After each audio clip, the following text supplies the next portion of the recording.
Designing your fabulous next chapter doesn't have to be complicated. In fact, I have 7 steps that you can take starting today to move towards a midlife adventure that will both inspire you and keep you feeling excited about life.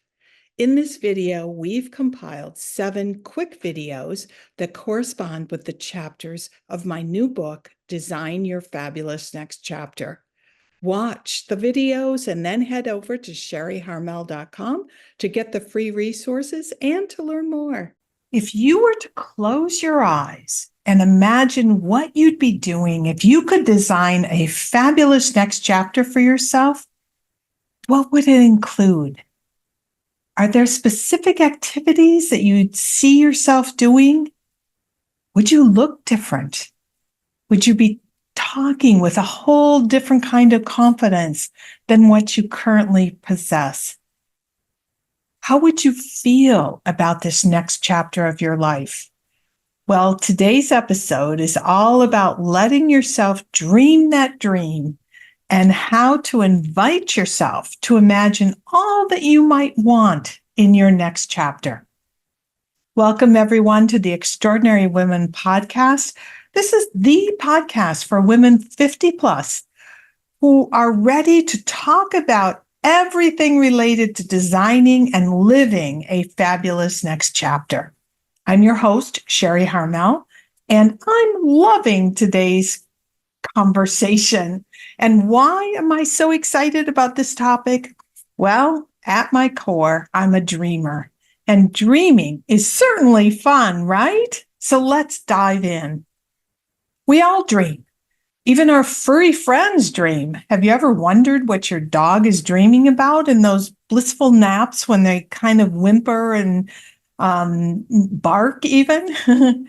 Whether it's daydreaming during a boring meeting that you're at or imagining, some far off place while waiting in the carpool line, dreaming is a universal and powerful human experience. That's why a movie like, say, Under the Tuscan Sun is so appealing.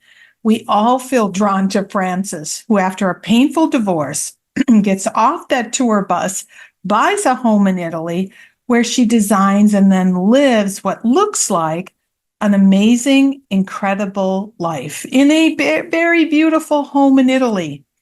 That story resonates with so many of us.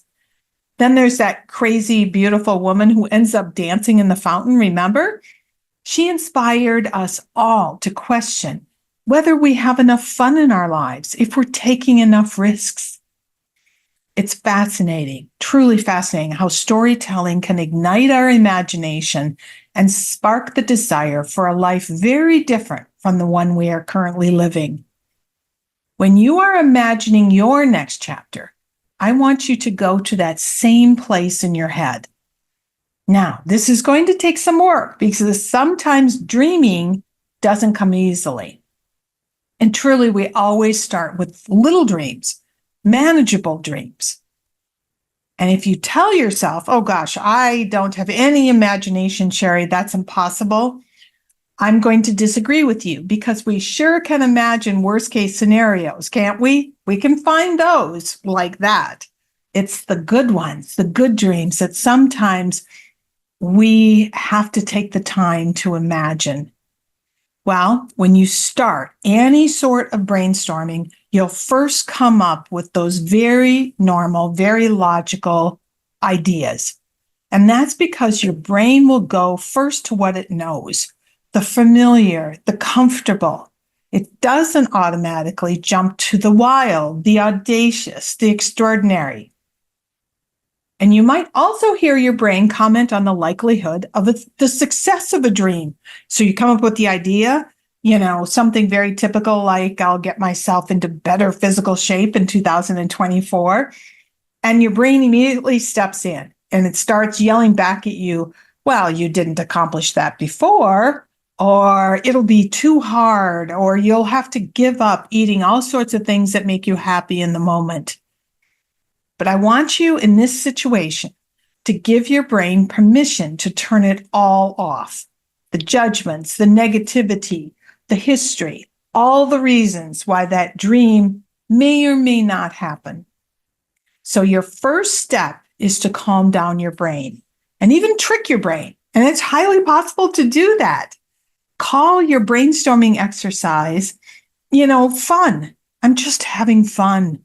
Calm yourself down. It's just an experiment. I'm going to see just how crazy I can get. All about fun. Now, when you do that, you give your brain permission to accept the crazy, the outlandish, the audacious, the extraordinary, all in the name of fun. So how do you set yourself up for fun? I want you to ask yourself, what is the wildest dream I could have for my next chapter? Wildest. What could I do if anything was possible? What if everything that could limit my success actually wasn't true? How do I want to feel as I move through my day? Now, for me, sitting on that boat on the Seine River in Paris, when I first heard my angels say to me that I needed to learn to love myself again, cherish myself again, there was a seed that was planted, a dream seed that gradually grew. Now, I began by first planning more vacations to Paris. I thought, oh my gosh, I want more of this. And then it evolved into staying in an apartment in Paris for a month and then to a little more than a month. I wanted to know what it felt like. I wanted to step into my dream. Finally, I had the courage to ask myself, how would it feel if I actually lived part of the year in Paris? Now, at the same time, back at home in the States, I bought design books and I started to decorate my Boston apartment with a certain amount of Frenchiness. I began to go to auctions in Boston where I purchased a couple of French commodes, which we call dressers here in the States. I reignited my passion with Julia Child's and I pulled out all my very old Mastering the Art of French cooking book once again. And I tried baking madeleines. I tried bouffe bourguignon. I dove into Ina Garten's Paris cookbook, all kinds of great ideas. And what I didn't realize while I was going through that process, that I was testing out my dream of living part-time in Paris. Now, I say that because that's an important test, if you want to call it that. It's an important aspect of our dreams. We have lots of dreams, but it's the dreams that stick around that you want to pay attention to. And those dreams, just like my Paris dream, usually grows in steps and stages. So if you find yourself, incorporating aspects of your dream in your everyday life, you find yourself jumping into that dream at various parts of your life, that means that dream is there to stick. It's there to stay. And when your dream sticks, your brain, what happens is your brain also starts to look for reinforcement of those dreams. I had never looked twice at French furniture or French-styled furniture or French decor. I really hadn't thought much about Paris until the dream seed was planted of me living part-time in Paris. It took root, and suddenly all these things were appearing in my life. Now, what I want to share with you, what's also important is that I took it step by step. If I had gone home from that very first trip, sitting on the boat on the River Seine, when my angels show up and they say, Sharri, it's time that you learn to love yourself, and Paris can help you to do that. If I had gone home and made plans to buy an apartment and move to Paris, as an example, for 3 months at a time, it would have been too much of a shock. And it possibly would have destroyed the dream. So that's what I mean by, letting the dream sit with you, let it stick around, and also test it out. Immerse yourself in the dream and see how it feels to practice living it. I want you to start with brainstorming when you do this. Pull out all those colored markers. Pull out the big sheet of white paper and create circles of each idea that you have all over the paper. and begin to imagine whether or not there are any connections between those ideas. That's kind of the clue to something that has legs beyond a solo idea dream. As an example, learning to play the piano again. I used to play the piano as a child, and I thought, oh gosh, it would be fun to pick up piano again and start to play it. That particular dream has absolutely no legs. I'm never going to teach piano. I'm going to maybe go to concerts, which I already do, where a piano is front and center. I enjoy that particular activity. It's sort of like meditation for me, but it's never going anywhere. I'm never going to become a concert pianist, trust me. But those particular dreams that you have that suddenly have connections, for instance, my initial dream of spending part-time in Paris was connected to how could I use Paris in my work? How could Paris become part of my work? How could I develop friendships that have to do with this part-time love and life in Paris? Suddenly there's connections all over the place, unlike the piano playing idea. Now, if you're struggling at all, you've got the white paper, you got the markers off, but you want to run this past people, or you want more ideas. Another suggestion would be to have a dream brainstorming party with a few of your best gal pals. All of our own ideas come from our own set of experiences. And when we have a brainstorming session with other women, they bring with them their own very different life experiences.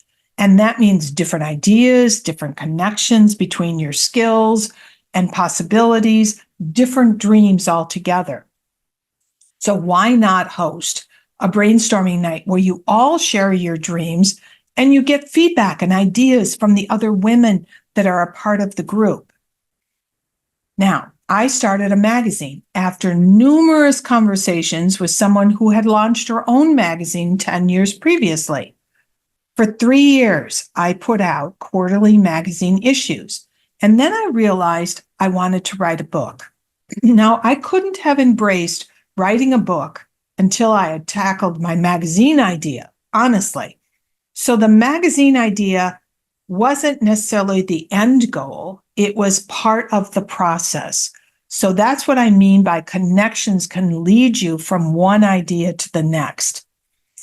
Another idea, or another way, I should say, to nurture your dream capacity is to not rush through those activities that allow your subconscious brain, to imagine. Believe it or not, one of the most creative times in our day is when we are in REM sleep, REM. It's very late in the sleep cycle, almost towards morning, and it's when you're in that place where you're sort of awake, but you're not. This is when your brain actively starts to make connections, and this is when your brain gives you ideas and also answers. You can even program your imagination by writing down or talking out your ideas before you go to sleep, and let your magical brain come up with all kinds of ideas before you're fully awake in the morning. I've heard so many people share how they went to bed with a problem and something maybe that they were stuck on or that they couldn't find direction. And then in their sleep, they found the inspiration and the answers. That makes perfect sense to me. And how does that work? Well, we have two hemispheres in our brains, as we all know.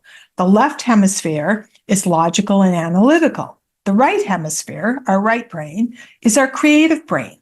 And these two hemispheres, even though we talk about them as though they're independent, they don't work that way. So when you go to sleep and give your brain a problem to solve, your left brain knows, oh gosh, this is what I should be working on. That provides the focus. And then that turns around and gives your right brain the freedom to find creative solutions to whatever the problem is that you presented. That little bit of focus gives your left brain gave you, I should say, gives the right brain the permission to go completely random to some extent within the context of whatever the issue is. And that's what keeps you from just skirting your right brain, skirting all over the place with absolutely no focus or direction. So you're using your left brain to help inform your right brain, if that makes any sense. It's sort of like when you're driving to a specific location, you have to get to X and there's a traffic jam in front of you or an accident in front of you. You have the destination in mind, your right brain, here's that destination plan, but it starts to work out how else you could get there. What other roads could you take to avoid the traffic jam and still get to the destination? So, in that context, what's next for you? What will your next chapter look like? Do you want to start a side business? And that's why it's important to know what it is that you really want. It helps you because you're now informing your right brain of some of the ideas that you have. That's why brainstorming is so great and getting it down on paper is so great, is because you're creating the context and then you're allowing your right brain to get super creative. So do you want a side business? Do you want to quit your corporate job and try something entirely different? Is there something that you've always dreamed of doing? Do you want to move to the country? Do you want to downsize, move to the city? Do you want to move to a different city? Do you want to make new friends, rekindle old relationships, find a partner, decide on your marriage? All of those are kind of questions that you're throwing out there to kind of clarify what is it I really want in my next chapter. And then you can let your right brain go nuts with ideas. Whatever is a part of your next chapter dream, whether it's a traffic jam or not, you will discover that there are many different roads that you could take to get to your planned destination. So if you want a side business, you've got that in your head. Now, let your right brain go to work to think about what that business is going to be about. How are you going to do it? What fits with the lifestyle that you want? Plus, as you all know, when you're driving and you're stuck in that scenario, you're trying to get somewhere and there's a traffic jam in front of you, you often discover new places along the way as you're trying to get to your destination. So you might find in the exact same situation that you want to start a side business and you're just absolutely sure it's going to be, a cookie making business as an example. And along the way, you discover that it has nothing to do with baking. You want a side business, but it's going to be something entirely different, coaching other women who want to start side businesses, whatever it might be. So you can see that you start with the idea, but the direction you take may end up very, very different from what you think it's going to be. For my post-divorce reinvention, if I call it that, I started working in higher education. I thought that would actually be where I would stay until I was whatever age. I had been a coach for, years and years prior to that. And I thought, okay, I'll do career coaching in higher education. How fun. I love young people. I did. Absolutely loved the job. Loved the students that I worked with. I could not stand the constraints of higher education administration.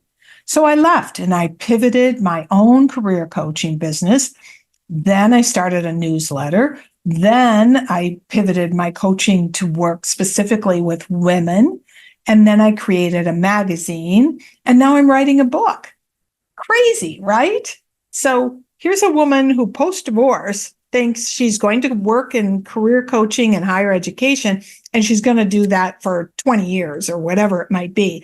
But look at all those different stops and pivots along the way. It truly, there are multiple ways to get to a destination. So it all makes sense. And maybe my destination is joie de vivre, to find the joy in life every single day. And how that manifests is going to be different along the way. Yes, those steps are important for you to see where each step takes you next, but also those steps along the way, actually, as you can tell in my example, they nurture your dream, they protect your dream. And then truly you'll start to grow more confident in your dream.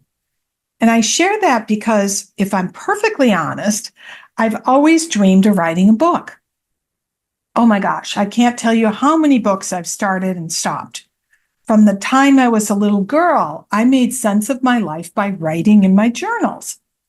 But I didn't have the confidence or even the skill set to ever write a book.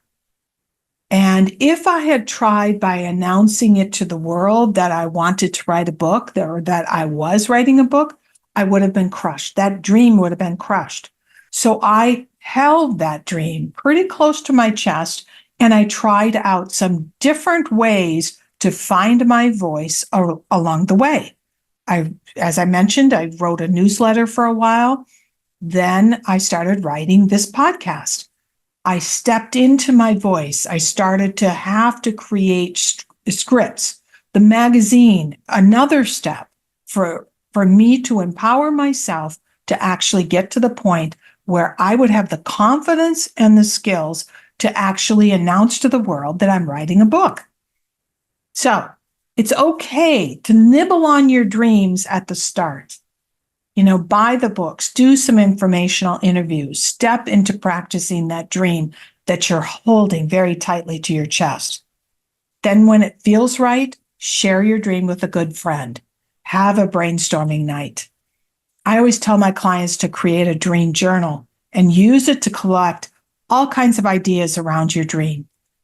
Just writing down your dream gives your imagination the focus that you need. Remember the left brain. And then the right brain can start to gather in all those thoughts and ideas and create ideas and inspirations around that particular dream that you've just identified.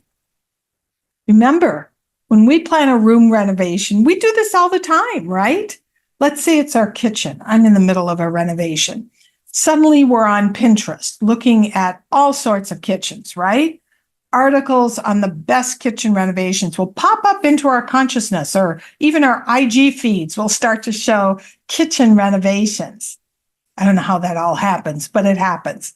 By doing so, you've given your focus to your left brain. I want to renovate my kitchen. And then your right brain goes wild with ideas. It's exactly the same for your next chapter dream. It's, in a way, a sort of renovation of your next chapter life, right? Like your kitchen, the structure is the same. You're still you. The bones of the kitchen haven't changed. Neither have you.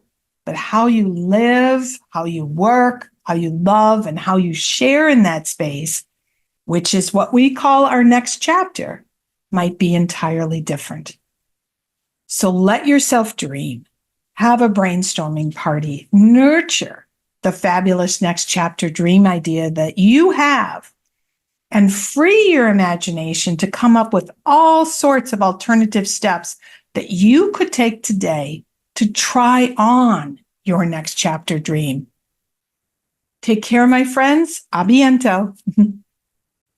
How many of you have created vision boards filled with all sorts of photos of things that you want, ideas that you have for your future, only to be disappointed when none of it happens? Well, there is a reason why it doesn't come true. And today we're going to talk about how to prioritize what you want in your next chapter and make a vision board that actually works. Welcome to the Extraordinary Women Show. I'm Sharri Harmel, and I'm so happy that you joined me today. Today is going to be a sneak peek into the second step of my upcoming book, Designing Your Fabulous Next Chapter. Now, in the book, I introduce a fun tool called Your Next Chapter Card Sort to identify your top priorities, so to speak. But today we're going to fast forward a little bit. We're going to go about it a different way because obviously, we don't have the card sort in our hands at this particular moment. So the first step for you is to write down all the different categories that you think might be important to you in your next chapter. Maybe something that you're going to address. It might be your money. It might be a significant other, the relationship you currently have with your partner or your husband or your spouse, whatever you refer to them as, or it might be, finding somebody. It could be travel. It could be surroundings. Surroundings include your home. Could be friendships. Could be community. Could be career.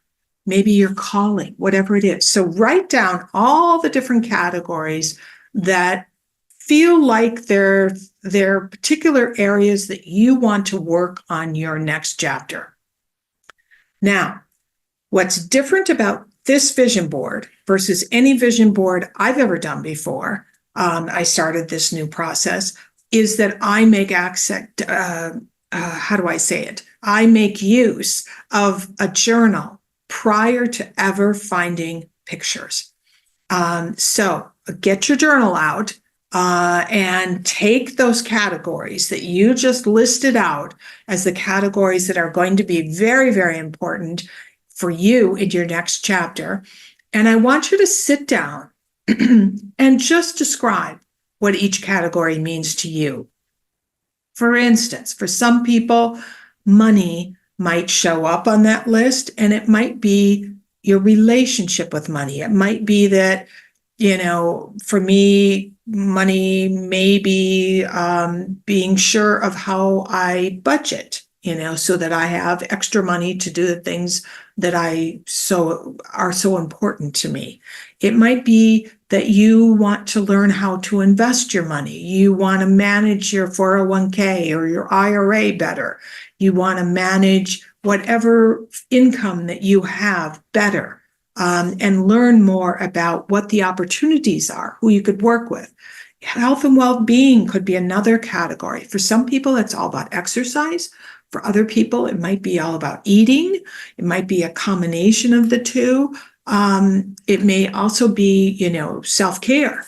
It might be what you're doing with your face, what you're doing with your skin, what you're doing with your hair. So define each of those categories, whatever you've written down as your top categories for you, for your next chapter. Sit down, spend some time journaling about each of those categories and what they mean to you.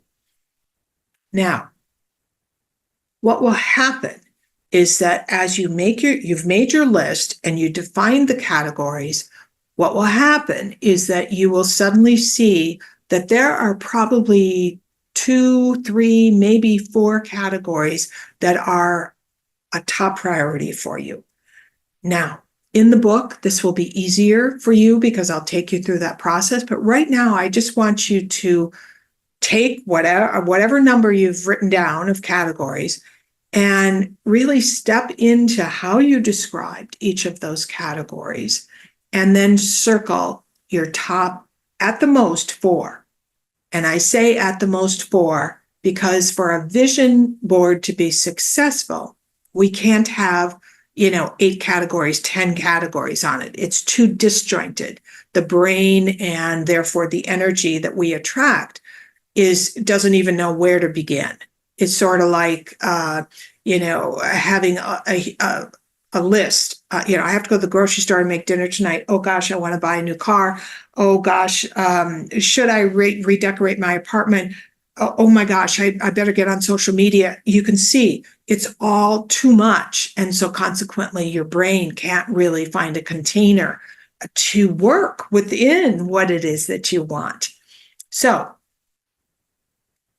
as you look at your categories and step into how you described each category, I want you to circle those categories that are most important to you.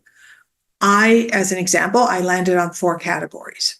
I landed on love and relationships because I realized that I wanted to give it one last push to see if I could find a great love. I landed on home and environment because I have been in this crazy debate. Do I keep my current apartment or do I sell it? Career and calling, was another category for me. And I realized my career really isn't about significantly increasing my wealth. It's actually more about making a difference in the world, and specifically making a difference for women who are 50 plus. And so that they can design their next chapters in such a way and live such a way that they have, 30, 40 amazing years after turning 50. So that's another area. And so love, relationships, home and environment, career and calling. And the last was travel. And travel for me is very important because, as you all know, I live part-time in Paris. And my children and grandchildren are in Minnesota. I live in Boston. So I'm on the go quite a bit. So travel is important. I'm going to show you my board so that you have an idea of what I'm talking about. And sharing is often interesting on Zoom. Okay, here we are. This is my board. And I want you to know that years ago, I went through Colette Baron-Reid's vision board process. She does every year, once a year, she does a vision board workshop that is free. And it is typically 5 or 6 days long and really walks you through the process of creating a vision board, which is entirely different from any vision board experience I've ever had before. And I believe it makes all the difference in the world. So as an example, in the center, you can see I put my higher power. I happen to believe in God, Jesus Christ. I was raised Catholic. So angels, I talk to my angels all the time. So my angels are in the center because that connects me to spirit. That connects me to a higher power. Put whatever it is that you rely on for your higher power. It matters not what the symbols are. It's just who you talk to when you put your hands up and say, I need help. And as you can see, I created a frame all the way around it. And one of the things that I actually wrote in that came from Colette is the serenity prayer, which I absolutely love. God grant me the serenity to accept the things I cannot change. Grant me the courage to change the things I can and the wisdom to know the difference. For somebody who is a can-do woman, who thinks she can solve most of her problems as well as the problems of anyone in the world, that's an important prayer. Grant me the serenity. And then I say thank you over and over and over because, yes, I've had difficult things in my life, but I've also been very well protected in my life. And I'm thank you. I created the frame because what it does is it creates a context for the board. Context actually for my subconscious. So in the center is the higher power, but you can see my 4 areas, and I'm going to flip back and forth just so that you get an idea. Here's the career and calling. Here is travel. Here is home and environment, and I'll explain why the bank is over here, and the search for joy. I'll just make one other comment, and that is you see nowhere is my own handwriting in here. And very interesting, but the brain does not really value our own handwriting. And so if I was to write career and calling as an example up here in creative accord, the brain's kind of like, oh, whatever, or I was in service to others, the brain doesn't register it. But when you pull it from either a magazine or you print it out yourself, or you can see over here in journeys, travel, journeys, a land of wonders, it's very, very different than my own handwriting, and it's varied so the subconscious can pick it out. So you can also see that this is not a board that has loads and loads of pictures. My prior boards were a mess, truly.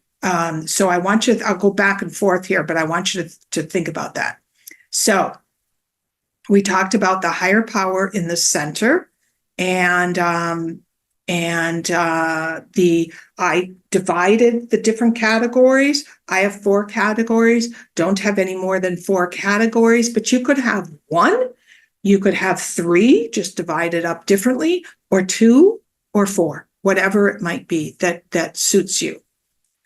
Now, you're not going to start. This is what's different. You're not going to go directly to the magazines and start pulling out pictures. Okay.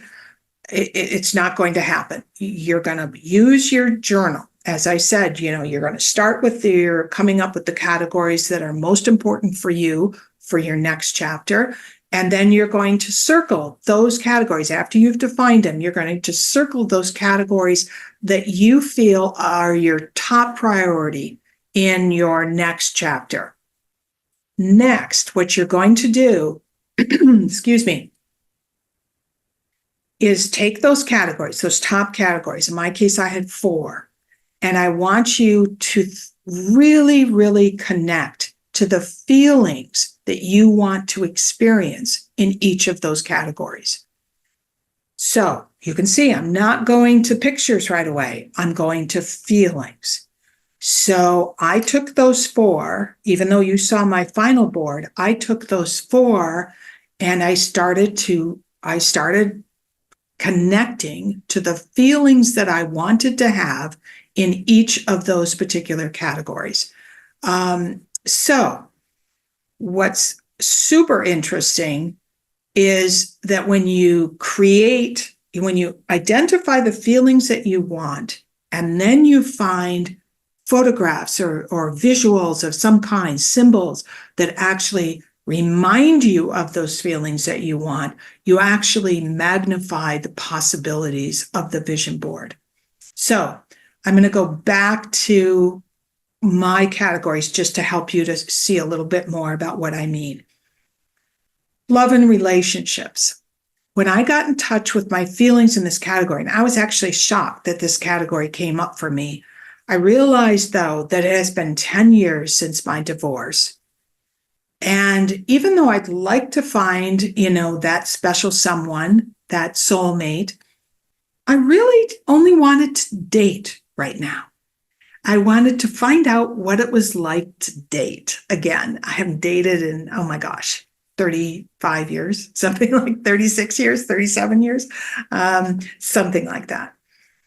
And if I compare that, the stopping and connecting to the feelings, to the vision boards that I've created in this area in the past, there's no comparison, because the vision boards in the past all had photographs of very established relationships, long-term, it felt like long-term relationships. And they were always men who fit a certain category. They were successful. They looked like Cary Grant. They had, cufflinks and great shoes, and they loved to do all the same things that I wanted to do. I was never connected to feelings. So, honestly, it was just kind of like opening up a Restoration Hardware catalog and circling a lamp and saying, oh my gosh, that's fantastic. I'd love that in my living room, and never looking at it again. There was no connection to the feelings that I wanted in the love and relationship category. And once I did connect to that, I realized I just wanted to be dating, and I wanted to have fun dating again.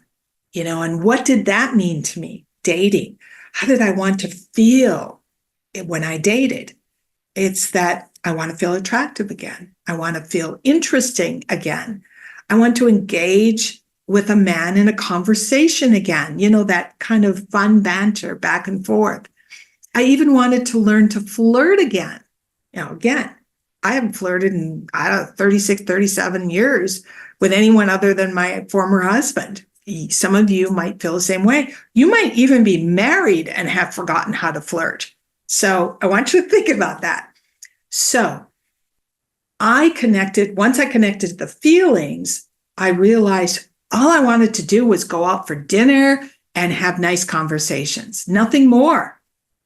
I wanted to get excited to get dressed for a date again. And I wanted to smile at myself in the mirror before I walked out the door to meet an interesting man and hear their stories.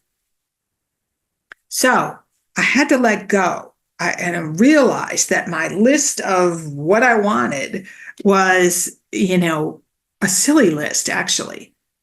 Maybe, a former CEO isn't going to give me the feelings that I want to feel. My former husband certainly didn't. Physical attractiveness might not be top on my list, because someone's physical attractiveness really doesn't guarantee any admirable qualities, right?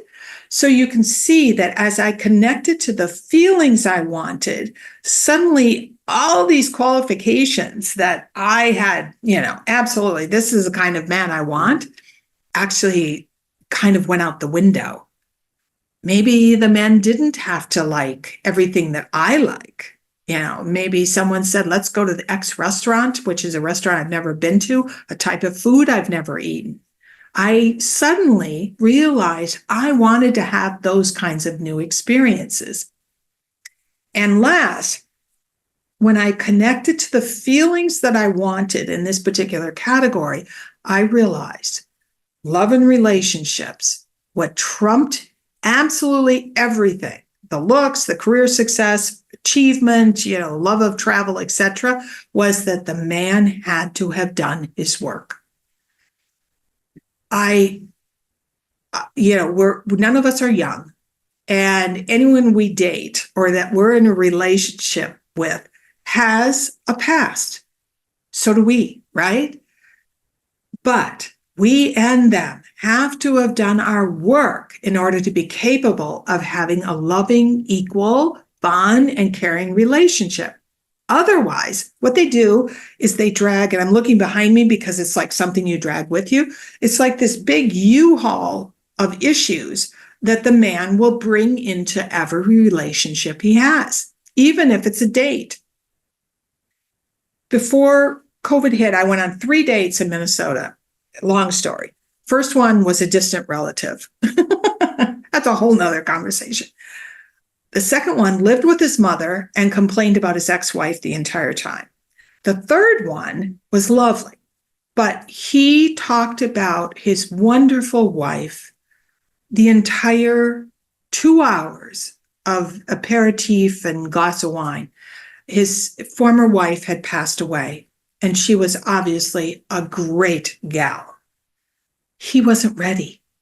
His U-Haul was still coming behind him.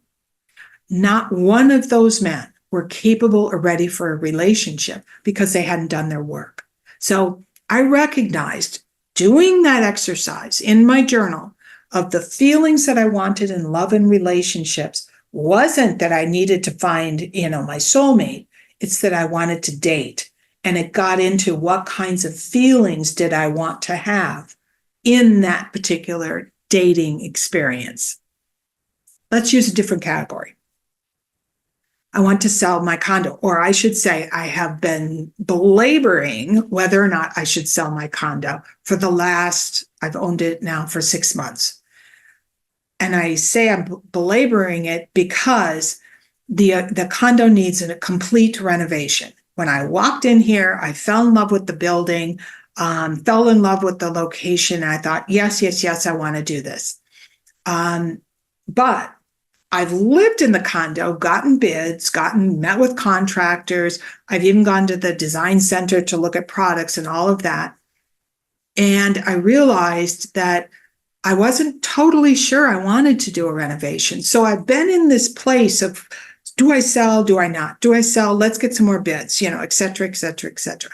The one thing I will say is, and having done a renovation, a whole house renovation as a single woman, it is not an easy feat as a solo. It is quite an undertaking as a solo because you truly have no one else to bounce the ideas off of. You have no one else to talk about the stresses of a renovation. No one else really wants to hear that. And also renovations always cost 25 to 50% more than what the initial bid is. I know that. I know how hard it is to keep a renovation within budget. So that's why I was like, what do I do? What do I do? But Once I connected to my feelings that I want in my home, I recognized it wasn't just, do I have beautiful spaces? Do I have places, rooms that I can, engage in doing the things that I love to do, or I could entertain in, or, have somebody stay over, or whatever it was. What was even more important for me, or what was actually influencing all of that, was the financial stress of the apartment. And so consequently, a renovation, even if you can afford it financially, has a huge emotional weight.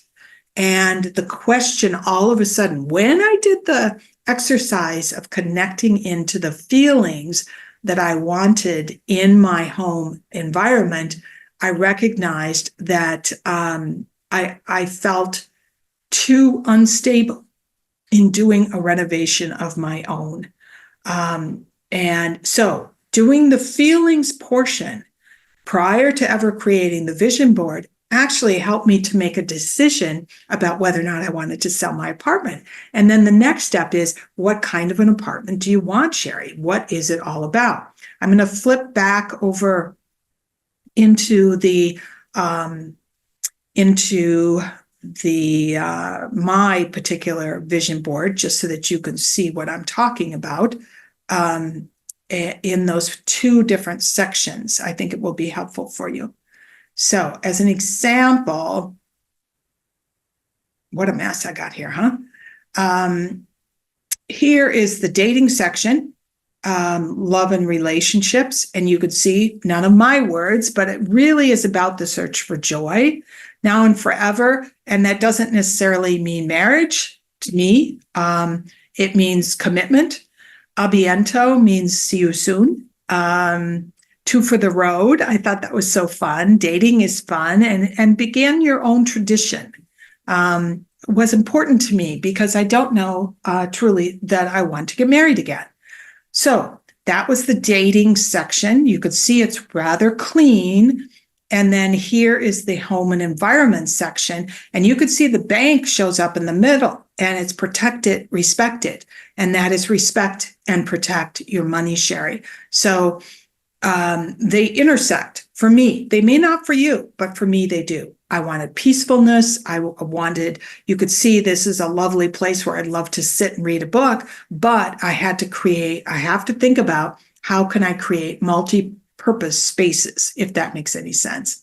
So by connecting to the feelings that you want, actually will magnify the possibilities that you will get from your vision board. Because remember, way back when I talked about I think it's called the reticular activating system, RAS, that what you focus on actually starts to appear in your life.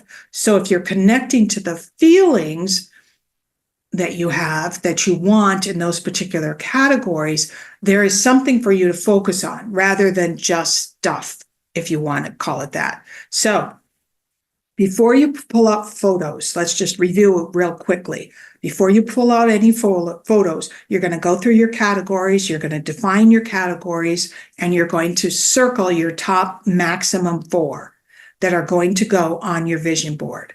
You're going to take those 1, 2, 3, or 4 categories, and you're going to journal about the feelings that you want in each of those categories. Now, once you've got the feelings that you want, now you can look for images and words that support those feelings every single day. And this is the other component of the vision board that is so, so important. Every single day, once your board is complete, I want you to connect, get up, open up your vision board, put it in a very visible place, and connect to the feelings that you want in each of those categories. When you connect to those feelings, the body and the mind are connected. So as an example, you can close your eyes and imagine, and this was one of Colette Baron Reid's suggestions, imagine that you have bit into a lemon. And if you close your eyes and you think about biting into a lemon, you will have a physical response to what that would be like. Most people suddenly have increased saliva in their mouth because it's trying to compensate for that huge sourness of biting into the lemon. The exact same thing with your vision board. When you connect into the feelings that you want, and now the images that you put on your board are going to actually connect to the feelings, you will start to feel the feelings that you want to feel in that particular category. Your body starts to take it on. And the RAS, the reticular activating system, is when you connect to those feelings, you're actually there, because vision boards are about the future. The vision board is not about where you are today. The vision board is where you want to go. And so what happens is when you connect to those feelings in that category, you actually take yourself to that place, and all kinds of opportunities and people and experiences that support those feelings will start to show up in your life. Very cool. So you can tell this is a very different way to go about creating a vision board. But I want you to pull out your journal. Don't even go to the photographs or images until you've done your journal work. And then once you've done that, you've connected to those feelings, imagine the images that you're going to come up with. And remember, you're going to pull the words out of magazines, or you're going to pull the words off the computer, or you'll create them, type them and print them off or whatever. You're not going to write your own words. Other than the frame that goes around the vision board, everything else will be not your handwriting, so that your subconscious starts to embrace whatever those words are that you put in that on your vision board. So, like I said, put the vision board in a visible place every day. Go through each category and feel the feelings that you want to feel, as though they've already happened. Imagine that you are already the woman you want to be in your next chapter. You're having all of the experiences and all of the feelings that you want. And truly, all that you want will start to come true. I want to thank you, everyone. And if you've enjoyed this video, give me the thumbs up. That really matters on YouTube. And please do subscribe. If you haven't already, subscribe. And primarily because I love hearing from you. It makes me so happy to see your name appear that so-and-so has just subscribed. Welcome into the community. Take care, everyone. Happy vision boarding. A biento. You have the vision of what you want for your next chapter. You've got all those dreams in place, but you also, step 2, you also created a vision board based on your priorities of what are your top must-haves for your next chapter. It's a journey, right? And just like any journey, whether you've called Uber or Lyft or you're getting in the car, you have to know where you are, where you're starting from, in order to come up with your pathway to get to where it is that you want to go. That's what we're going to talk about today. Welcome, everyone. I'm Sharri Harmel. I'm your host for the Extraordinary Women podcast show, and I'm so happy that you are here today. Like I said, we're going to dive into step number 3 of the 7-step framework that comes out of my book that will be released sometime in the fall, called Designing Your Fabulous Next Chapter. And this step is all about you getting very clear about exactly where you are right now in the areas of your life that you want to change in your next chapter. Just like when you call an Uber, do you ever sit there and maybe it's I do this in Paris all the time. It's a place I haven't been to before, and I don't know the address. I don't know what street I'm on. I don't know the address of where I am, and therefore nobody can pick me up and take me to where it is that I want to go. This is all about finding out your address. Where am I right now? What is my starting point right now so that I can figure out the best route that I need to take to get to where it is that I want to be? We're going to use in this example, our vision board categories. That's the easiest way to go about this, because if you recall, if you haven't done step one was all about the dream.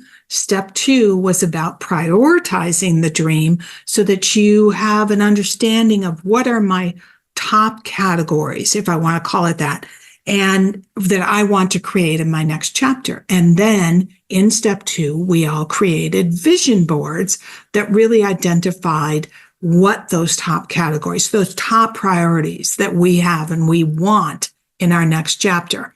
I want to give you a heads up, have your journal at hand, because you're going to be using your journal in this particular step. For those of you that are on audio only, feel free to listen. Obviously, I love it when anyone listens, but also go back if you can, go back and watch the video over on YouTube so that you have an idea. I think it will be helpful. Visuals are always helpful, aren't they? So anyways, I talked about going back to your vision board. I'm going to share my screen so that you can see my vision board, which I think might help as we go through some of this process. So I think I can get there. Here I am. There. There is my vision board. Might look very different from yours. This is a recreation, and that is exactly what you want to do. You want to take the vision board that's got all the images, all the photos, the symbols, whatnot that you have, that you connect to every single day, and really connect to the feelings that you want in each of those categories. This is a recreation, a simplified version that I put into a journal. I would do the same. I would suggest that you do the same thing because it's going to help you to go through this process. You don't need the visuals, the images, I should say, and the symbols. You just need the categories. Now, I have 4 categories, but as I said last week, you could have 1 category, 2, 3, but no more than 4. And I say that only because the brain can't focus. Much as we think brains can multitask, they really can't. And we need to provide an incredible amount of direction for the brain in order to help us, in order to help us to get to where we want to go. So keep your categories, remember, to a 4. This, is mine.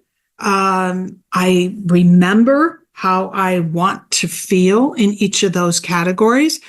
As an example, the career and calling area, and we write the feelings down as though they're affirmations in the present tense and very positive.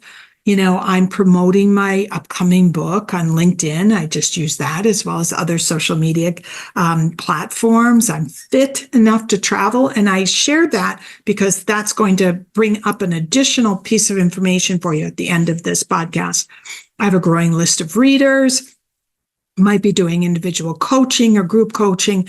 And I share my story because I think the stories we tell ourselves about ourselves is super important in terms of what kind of a mindset we have as we charge forward on what it is that we want to create.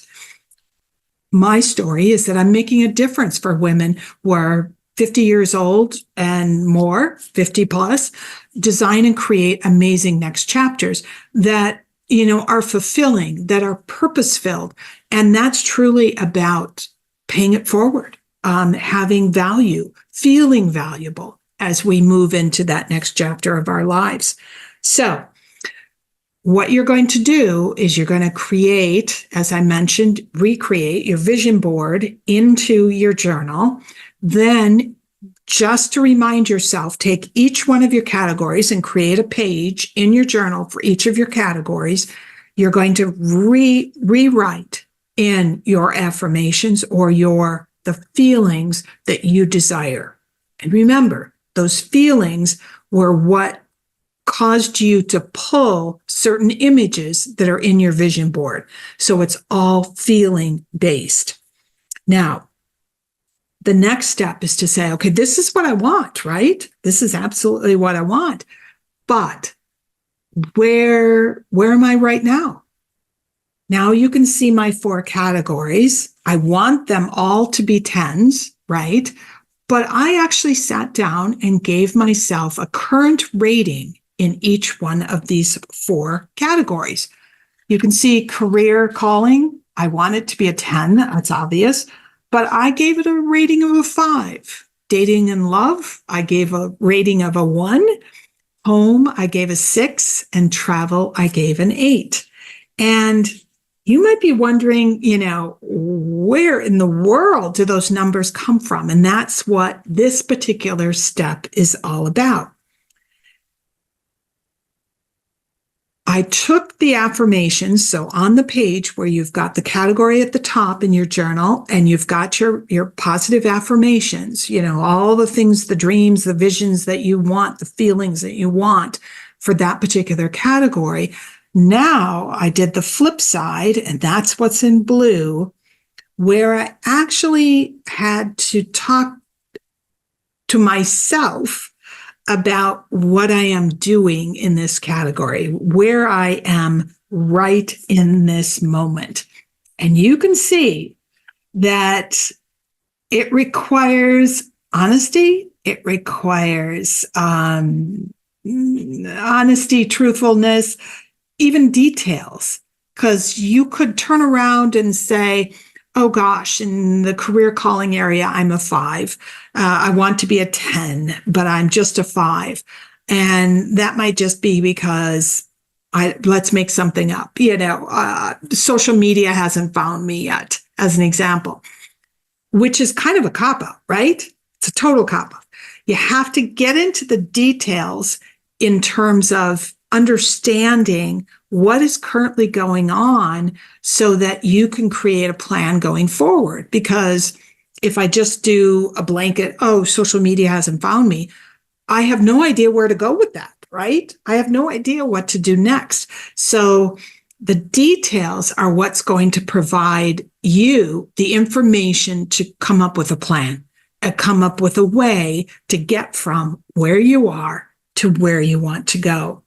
Now, you can see it's extremely detailed. I talked to, and honestly, the list is much, much longer, but I didn't want to bore you with all of this. Writing the book is slower than expected, but I recognize that I don't have regular scheduled writing sessions. That's not in my agenda. I write when I feel inspired, right?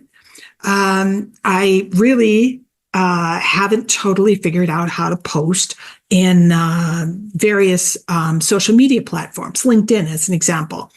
And at the bottom, as you can see, and this has to do with story, the story we tell ourselves.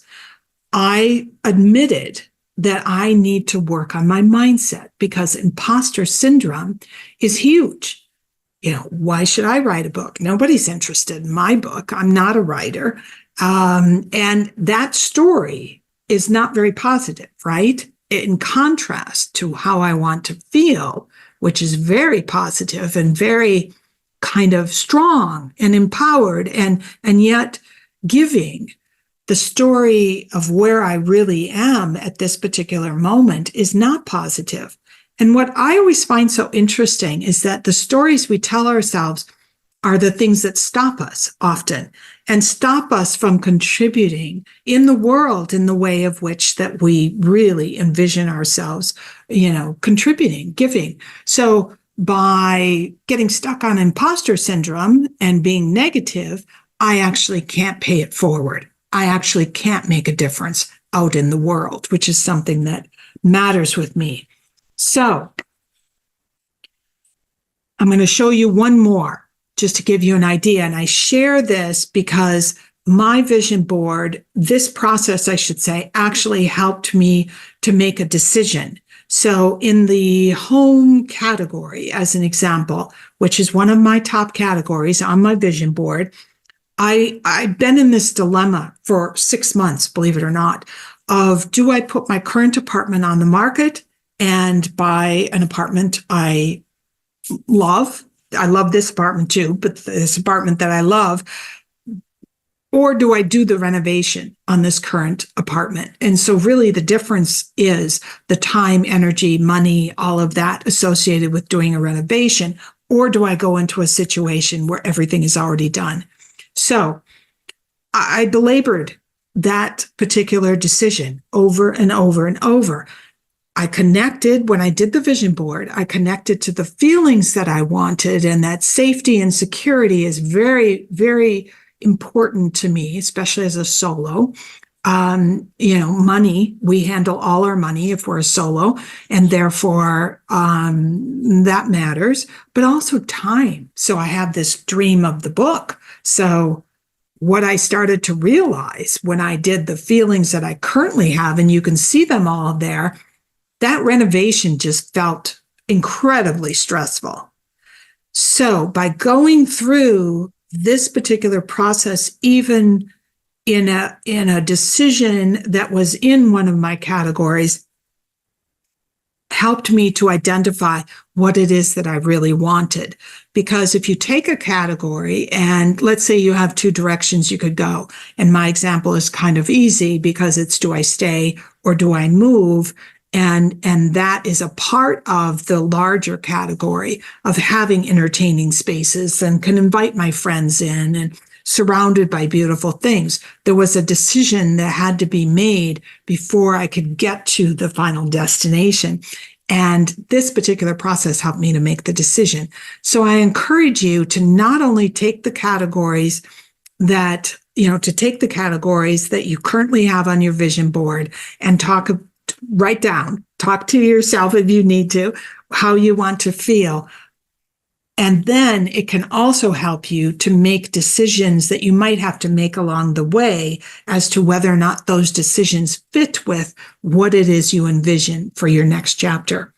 So I think that's important to make note of, because sometimes the decisions, in my case, renovate or move, can actually stop us or get us stuck in a place that we can't move forward on the category feelings that we really, really want. So your job is to go into your vision board, recreate it, put it in your journal, a version of it, and then write down your affirmations of how you want to feel in those particular categories, and then write down the feelings that you currently have. What is currently going on in your life in that particular category? You are identifying exactly where you are today. And you can see that the more detail you have in where you currently are will actually provide you the information that you need in order to go to step 4, which is to create a plan. So now, some of you might say, oh gosh, Sharri, you gave dating, we'll go to dating a 1, and you want to be a 10. Is it really that important to write down everything about where I am right now? And is it really important to get to a 10? Well, let me ask you a question. If you were in a car, an Uber car, you had wanted to go from where you currently are to someplace across town.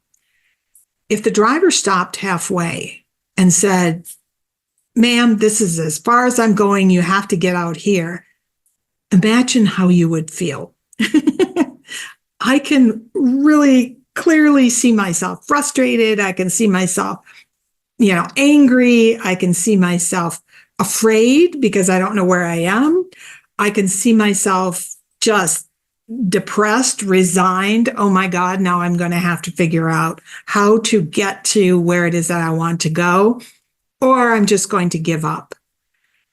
That exact same thing happens when we have something that we really want in our next chapter. For instance, my category of dating love, but we stop halfway.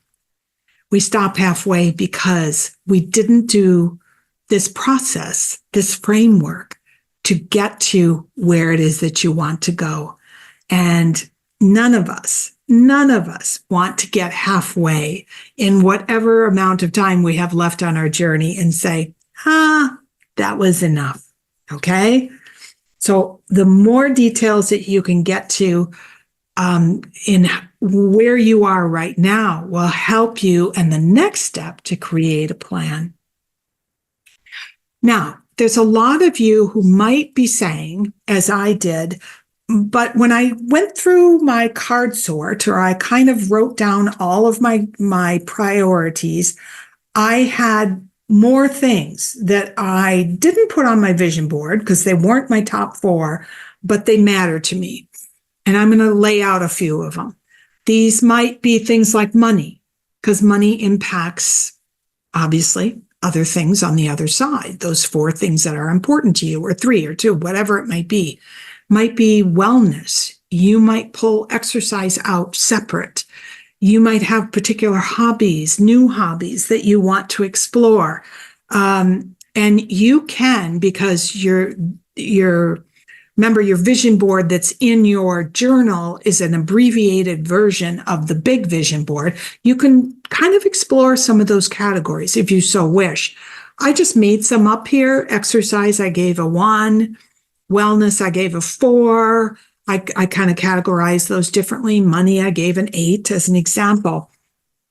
And what I found really interesting is that the exercise component actually impacts my career component, because in the career piece, I wanted to feel strong enough and healthy enough to, go on a book tour if I was asked.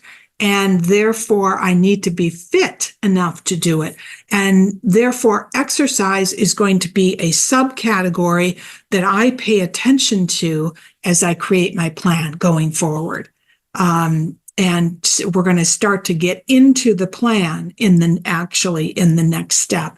So you've got your top 4 categories from your vision board, but feel free to add some additional categories in a separate way, just as I did, so that you can decide, do some of those side categories, as an example, impact my top 4. Okay? Very, very important. So in review, you're going to go back to your vision board. You're going to need to pull out those categories from the vision board, put an abbreviated version into your journal. You're going to write down your affirmations, the feelings that you want in those 4 categories. Then you're going to get into, how you're actually operating today. What is going on? And one thing that I want to stress is, don't let yourself get sad about where you are today. Don't beat yourself up. Don't say, oh my gosh, I'm here again. None of that, because you're really looking at this almost as though you're a reporter. This is what I'm noticing is going on today. Because if you're stepping back from it and you're a reporter, you're actually reporting on where you are versus where you want to go. The more information you can put down as to where you are today can be helpful, but pull yourself back. Don't get all caught up in, oh my gosh, this is where I am today, and I've got this huge gap. Remember my dating and love was a 1, and I wanted to get to a 10. I'm not going to beat myself up, and I don't want you to also.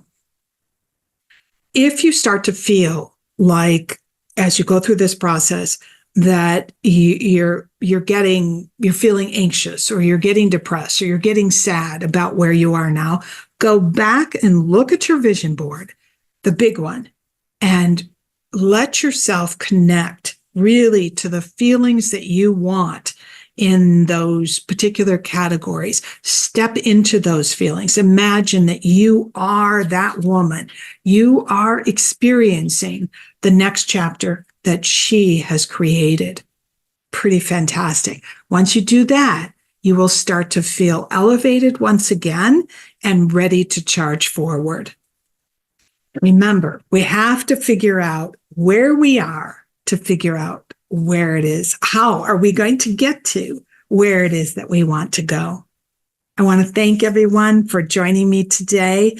I hope you enjoyed this video. Give me a thumbs up if you did, and please subscribe. I love hearing from any of you about how this process works. So do share. Also, we learn from each other. That's what this is all about. That's what this community is about. So thank you very much for your time today. A biento. So you see that gap between where you are right now and where you want to be. And how can you possibly close that gap, right? How do we come up with a plan that not only does exactly that, closes that gap, but also feels good along the way? Welcome, everyone. I'm Sharri Harmel, your host for the Extraordinary Women podcast show, and I am so happy that you have joined me today. Well, we are going to dive into step number 4 of the 7-step framework from my upcoming book, Designing Your Fabulous Next Chapter. This step is truly all about creating a plan to close that gap between where you are and where you want to be, and start living, right? Living your next chapter, feeling the way that you want to feel. Let's do just a quick review of each step. And if there are a few of you who are on audio only, I would highly recommend that at some point you get onto YouTube, subscribe so that you get notifications of all of this, and watch the actual podcast show, because I think you'll get a whole lot more information that you need in order to get started on your own plan. So anyways, join us. So step 1 is all about, or was, I should say, all about letting yourself dream. And I'm going to give you a screen share here. And let's see how that works. Always a big question, right? And here we go. So step 1 was, like I said, let yourself dream, and dream big. Why not? Your next chapter is, like that point in your life, not unlike when you were 18 years old and you had graduated from high school and you were trying to think of, what do I want to do next? What college do I want to go to? What do I want to major in? I think this chapter of our life is not a whole lot different than that. The world is our oyster, so to speak. We can go anywhere. We can have all kinds of different ideas. So that first step, and I'm giving you an idea. This was an example of someone who's a professional, but here's my actual mind map. And you could see it's disorganized and it's crazy. And that is totally okay, because this step number 1, was all about dream dump, as I call it, coming up with everything that you could possibly come up with that may potentially be part of your next chapter dream. Now you see I have some different colors in there, and that relates to my vision board, which I didn't know when I actually did this step.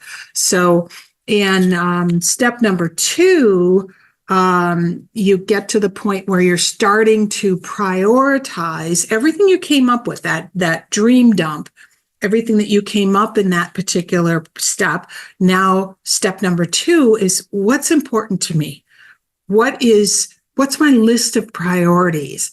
And just so that you know, for those of you who are who have signed up for the waitlist for the book, will actually get access to the card sort very soon. We're working on creating it so that you can download it and do it from your home. But in the meantime, listen to step number 2, because I really talk about going through that process of taking all those ideas that show up on your brain dump, your dream dump, so to speak, and then turning them into a priority chart, if you want to call it that, priority list, and then turning around and using those priorities to create your vision board. This is mine. It's actually behind me. But you can see that there's 4 different sections that I chose to put on my vision board. Don't go any more than 4. And again, if if you don't happen to go back and look at the vision board step number 2 process, you can see that nowhere on here is my own handwriting. And there's a reason for that. So go listen to step 2 and you'll find out what that reason is. So my 4 categories were travel, my career calling, so to speak, and my home and environment, and the search for joy or love and relationships. Now, in step number 3, which is what we did last week, I called it an honesty party with ourselves. And it's really I took the 4 categories from my vision board: travel, career, home, dating. And, obviously you want them to all be 10s, right? Otherwise they would not show up in your top priorities in your next chapter goals. And then I had to have what I call an honesty party of where am I on those 4 different categories. And you can see, career, I gave myself a 5. Dating, love, I gave myself a 1. Home, I gave myself a 6. And travel, I gave myself an 8. I live in Paris pretty much half the year. And so consequently, my travel is pretty high. It's important to me, but it's also very high. And therefore, there's not as much of a gap with travel in comparison to dating and love, if you want to look at it from that perspective. Anyways, how to go through the gap? We did it in step number 3. It's really, I'm using just one of my categories to give you an example. I focused in first on how I want to feel in my next chapter. And you could see they're written like affirmations. They're all positive. They're all in the present tense. I am promoting my upcoming book. I am fit enough to travel. I do have a growing list of readers. I am making a difference in the world, because part of my next chapter, career calling, is that I really want to help women specifically who are 50 plus to really design and create amazing next chapters. It's not about the money. This is not something that's ever going to, provide great wealth for me. It's about making a difference. I want to share what I have learned with other women. I took how I want to feel, and then as you can tell back here, I gave myself a rating. And how I came up with that rating was really talking about, and I used my journal, which I highly recommend for all of you. Use your journals. Your journals will be powerful tools for you to go through this process. But really, where am I now? And I'm comparing how I want to feel with where I am now. And I started to see some interesting subcategories, if we want to call it that. And that's what we're going to talk about today. I don't have regular scheduled writing sessions. My mindset is an issue because I have imposter syndrome. Who am I to write a book, right? Who am I to share my story? Exercise is important, because if I'm going to be fit enough to travel and do speaking engagements and, speaking gigs from time to time, I have to feel energized. I have to feel really good. So anyways, that's important. That was that process. And then the next step is really recognizing where you are right now and where it is that you want to go, and recognizing the difference in the middle, the gap in the middle. And that is what this particular step of, designing your next chapter is really, truly all about. Now, we're at that place. This is step number 4, where we're ready to come up with a plan to close that gap so that there isn't this huge difference between where I am right now and where it is I want to go. How do you come up with these ideas? And I'm going to give you some particular categories to focus in on, but how do you come up with these ideas? I think the space where you do go through this process is really important to you. It needs to be a space and a place where, you get inspiration. Maybe it's a cafe, maybe it's a library, somewhere where you can also focus in on yourself. I do some of my best work, as I've shared, on airplanes and in cafes. It's like there's enough background noise to kind of calm me down, settle my brain down, and then provide the focus of what it is that I want to work on. So think about that as you get yourself into a space where you're ready to do this step, which is coming up with a plan for closing that gap. They're dealing with the gap between where you are now and where you want to go. Also remember, what you eat or drink can make a difference. One doesn't want to have 2 glasses of champagne, as wonderful as that sounds, and sit down and try to do this. Or 4 cups of coffee, which is probably more my MO. Put on some music. Are there certain times of the day when you are more productive? When I did this and I sat down, it became really clear that I needed to schedule in regular writing times. Now, remember, this is just mine. And it's based on my career plans, which is writing the book. And so it was scheduling in the time and holding that space as sacred. I have to ask Sarah Bees for progress on getting me a co-writing partner. I really have to work on mindset. I have to use my vision board, and that's all part of step 2. I have to use my vision board to believe every single day, because believing impacts, how I feel about the possibilities of this actually all coming true. I have to speak up. I have to talk about my book. I have to be willing to share with other people as though I'm at a book signing. Oh, yes, I'm writing about that in my book. Yes, and even asking questions. What does that mean? Oh, great. Where are you at with other women who are possibly in the same space or at this particular stage of their life? I have to decide on illustrations. What's going to go in the book? What kind of a book format do I want to have? All really, really important as in my case, I'm closing the gap between where I am and where I want to be on writing the book. But this just gives you an idea of that particular process. So let's go to you as an example. I want you to take your priorities from your vision board. I'm going to take yourself back to your vision board, because whatever you put on your vision board are the priorities, your top priorities in your next chapter. And yes, there are some subcategories that you might have come up with, but far and away, those top priorities that you will have done through the card sort and through your vision board work in step number 2 will actually determine where you start, because you're going to take your vision board, you're going to do exactly what I did, which is to rate yourself, and then start to create a list of what it is that you have to do, what changes do you have to make in your life in order for you to close that gap. And you might be sitting there going, Sharri, that's great, but where to look? Where do I begin? I have some specific examples for my own issues in the closing the gap in writing the book, but yours might be entirely different. Yours might not look like this. So Sharri, where are the first places to go to really explore how do I close that gap?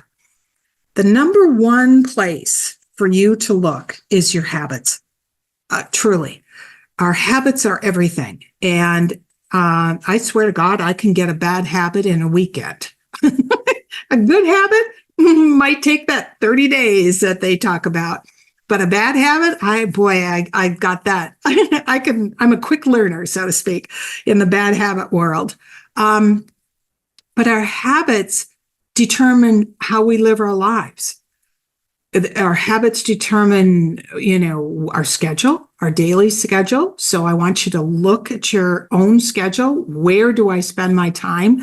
And in the book, actually, I take you through a whole process to do a time analysis.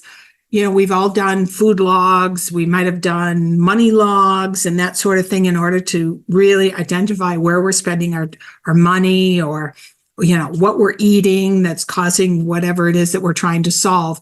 The same thing for your time. So in my book, I take you through the process of doing a time log to really get a close look at how you're spending your time. So it's very, very important for you to have an understanding of who am I spending my time with, where am I spending my time, and does that fit with where I want to be in my next chapter? That is one of the top ways to close the gap between where you are and where you want to be, is to adjust your schedule. You can spend an incredible amount of time with people who do not support your next chapter dreams, who are not, how do I say, positive about what it is that you want to achieve in your next chapter. We all have people we love who are naysayers. Sometimes they might be in our families. Sometimes they're just friends we've had for a very long time. So it's really an opportunity for you to ask yourself, are there people I need to spend less time with? Are there things I need to be doing that I'm not doing right now? Remember, I talked about having a specific writing schedule and honoring that schedule. So I want you to first start with your habits. The next area to focus in on to close that gap between where you are and where you want to go is your mindset. Mindset is huge, absolutely huge. And I know that that word mindset leads us all to think of all kinds of things, but it is incredibly important. And I actually am giving you a book suggestion in this particular area. It's written by Michael Hyatt and his daughter, Megan Hyatt Miller, and it's called Mind Your Mindset. I read this book on airplanes twice, going and coming to visit family. And I just made notes and notes and notes and notes because I found it one of the best, most applicable work that I've ever come across on mindset, something that I could turn around and really analyze, what am I doing to impact my mindset? And one of the things that I thought was super important, and I briefly mentioned that back when I was talking about where I'm now and where I want to be, is the stories that we create and write about ourselves. Those stories, whether they're positive or negative, will significantly impact whether or not you achieve your next chapter goals, and also what kind of a life you live.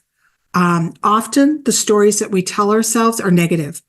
It's coming from maybe some of the things that we heard from bosses, the things we've heard from coworkers, the things we've heard from even family members.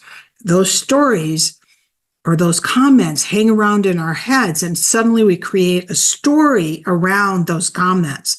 And the stories are often negative. And that is what stops most people from achieving what it is that they want to achieve, regardless of their particular age and stage in life. So it's something for you to really think about, because those stories that we tell ourselves are often dressed up as good advice. It was the advice that our fathers gave us, or the advice that our mothers gave us, or, something we heard on a regular basis. Could even be family nicknames. Sounds crazy, but sometimes those family nicknames are cruel.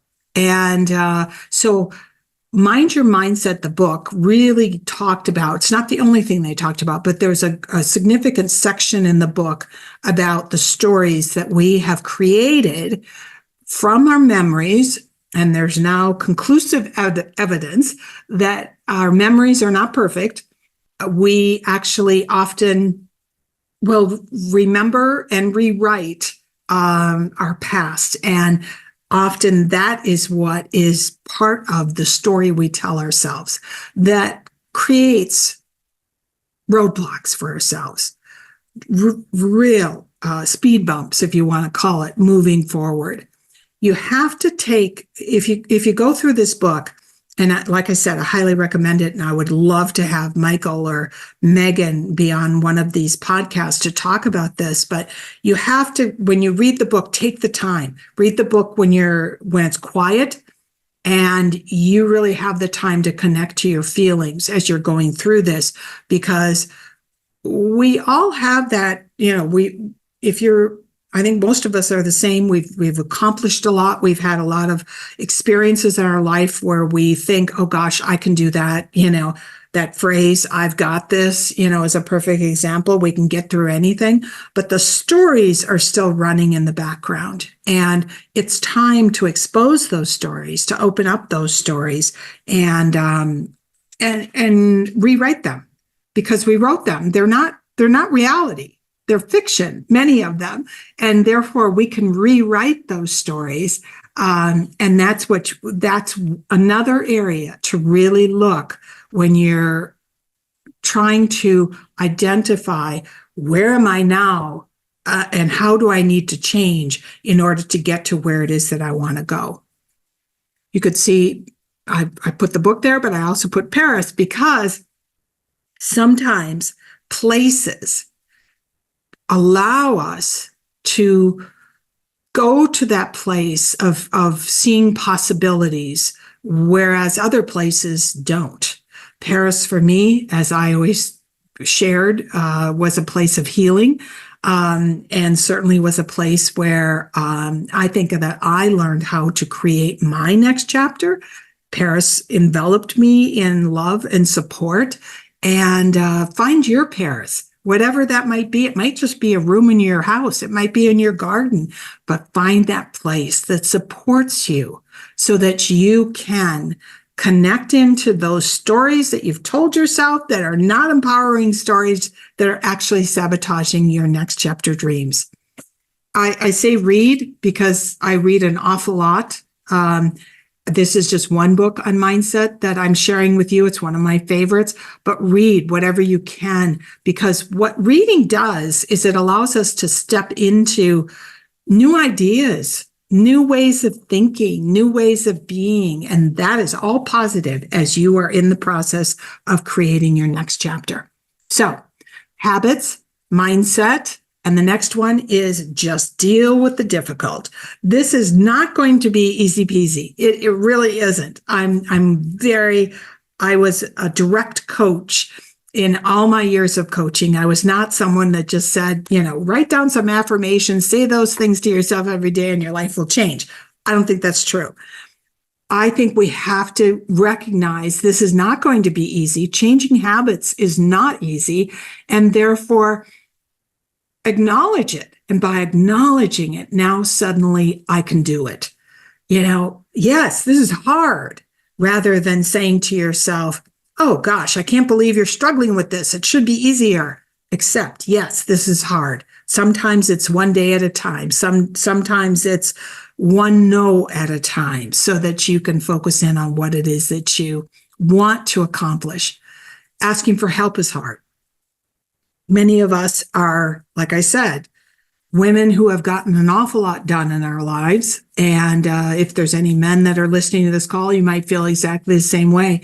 And sometimes admitting that you need help or that you want help, you need collaborations, can be hard. So embrace it. Last, be kind to yourself. Take those baby steps.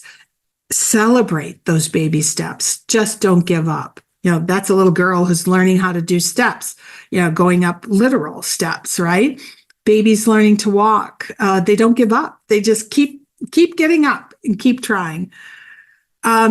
So the other area, I'll stop the share now, but the other area that I think in closing is so important in this particular step, and that is to honor, the fact that you want to create something that is bigger than what you currently have.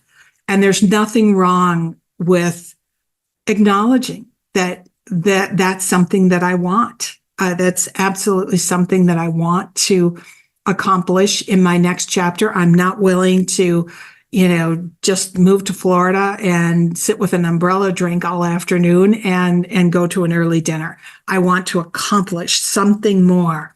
Honor that. I think life is interesting from the standpoint that some people accomplish it and some people don't. And I always find it so fascinating, why does it work for some and not for others? And I think part of it is that honoring that this is special. I'm going to cherish this. I'm going to take care of this. Now, these are just a few of my suggestions, of how you can close that gap between where you are currently and where you want to be. But I'd love to hear your ideas, and do share, because we're all in this together, my friends. And as easy as it is to imagine what it is that we want and where we want to be and how we want to feel, it is also important that we stop and spend the time to see where we actually are, so that we're not living in the future, that we know the future almost is brought into the present, and we start to recognize, what do I have to change in my current life to close that gap?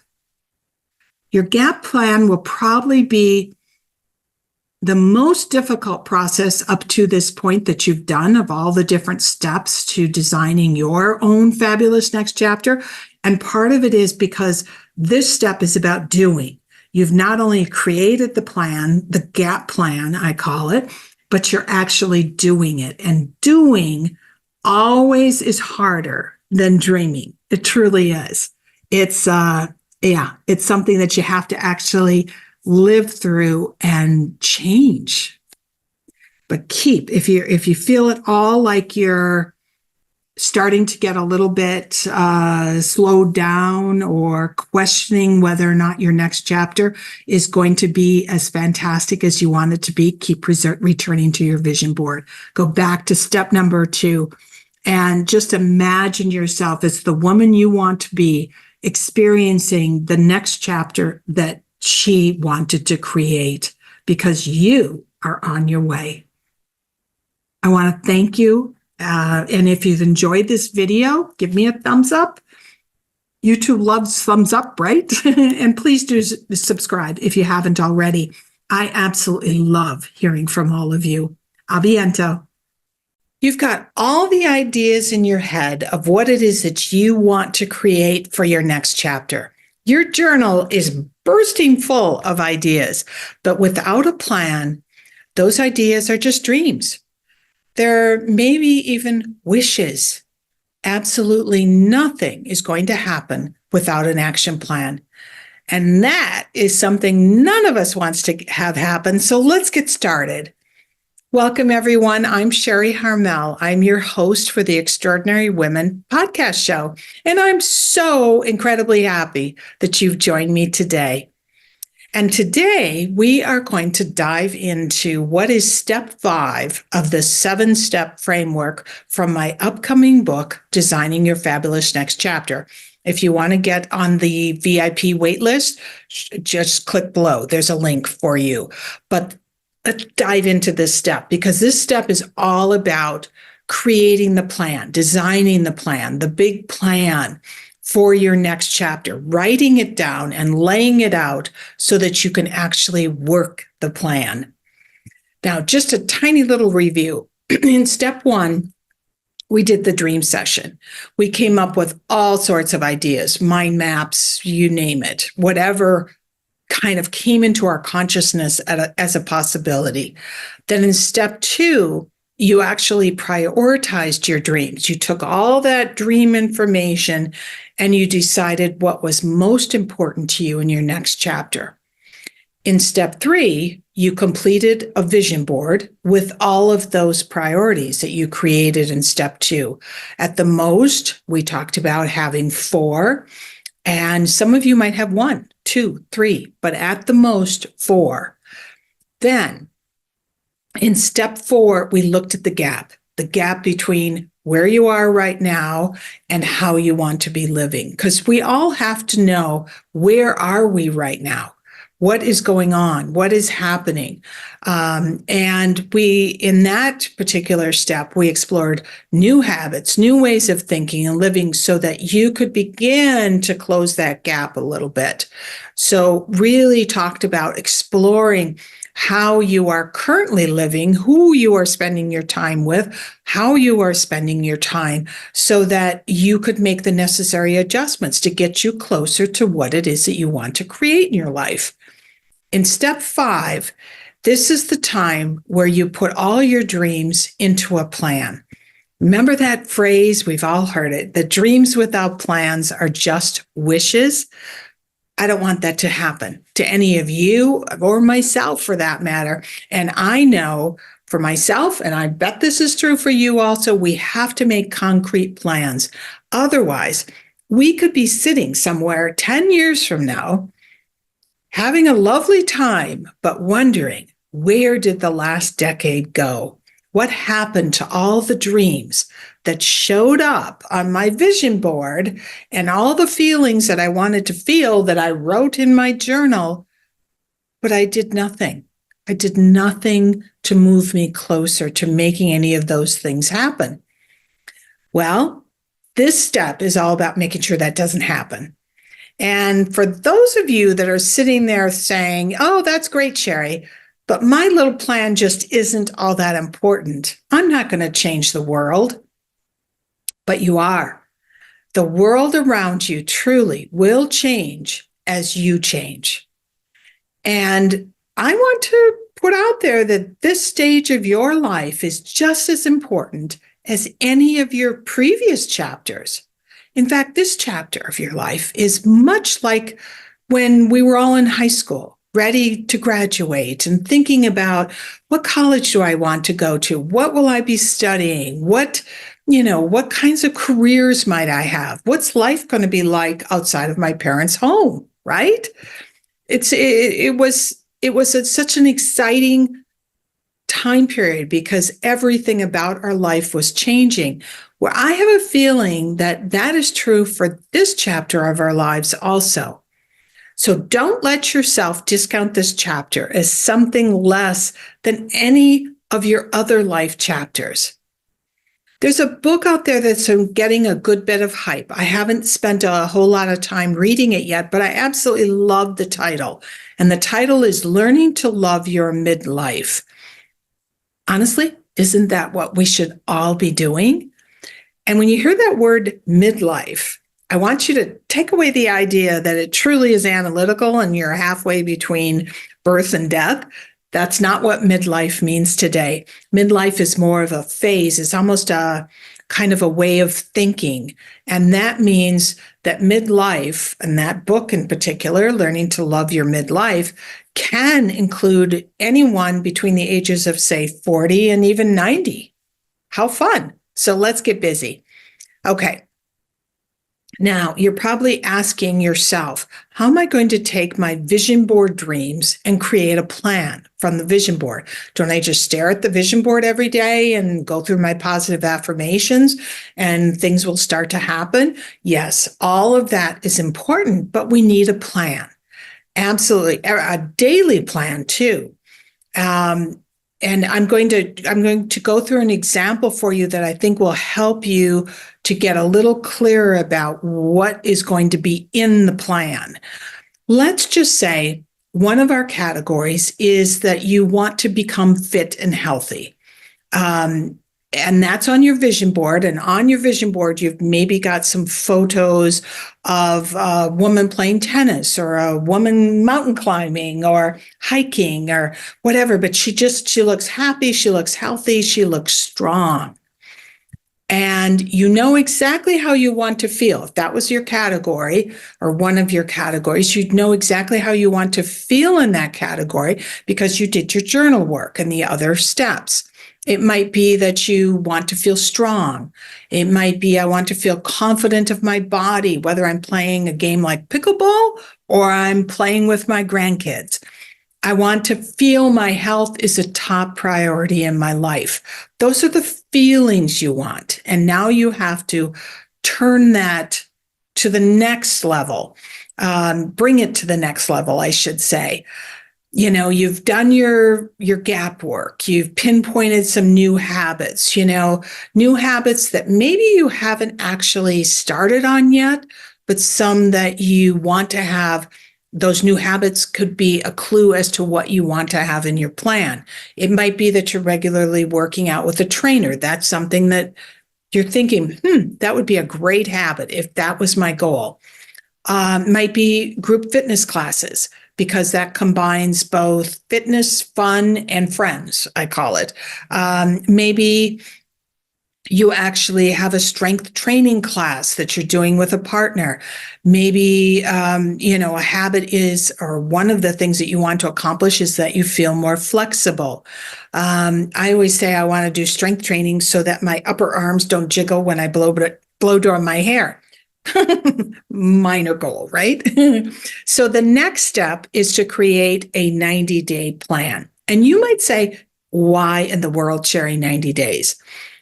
1 year planning, if the plan for 1 year is so far out there that we can convince ourselves that we'll get to it at some point, just not now. If you're like me, I'd probably start thinking about that 1 year plan maybe in month 8, month 9, but it doesn't motivate me today. And we do 90 days because 30 is too short. 30 just comes up on you. We all say time seems to be moving faster and faster, and 30 days is too short. And it doesn't give you enough time to see kind of how you might want to adjust over the next 90-day period. 90 days allows you to really plan for that month, but also to see progress, plan for progress, and help you by planning for progress that actually helps you to stay on track. So given the date today, we're going to plan for April, May, and June. But before we start to lay out our plan, let's just remind ourselves what needs to be true for a plan to work. You've probably all heard of SMART goals. We used them in work, we used them in the educational setting, and SMART goals is just an acronym for specific, measurable, achievable, realistic, and time-bound goals.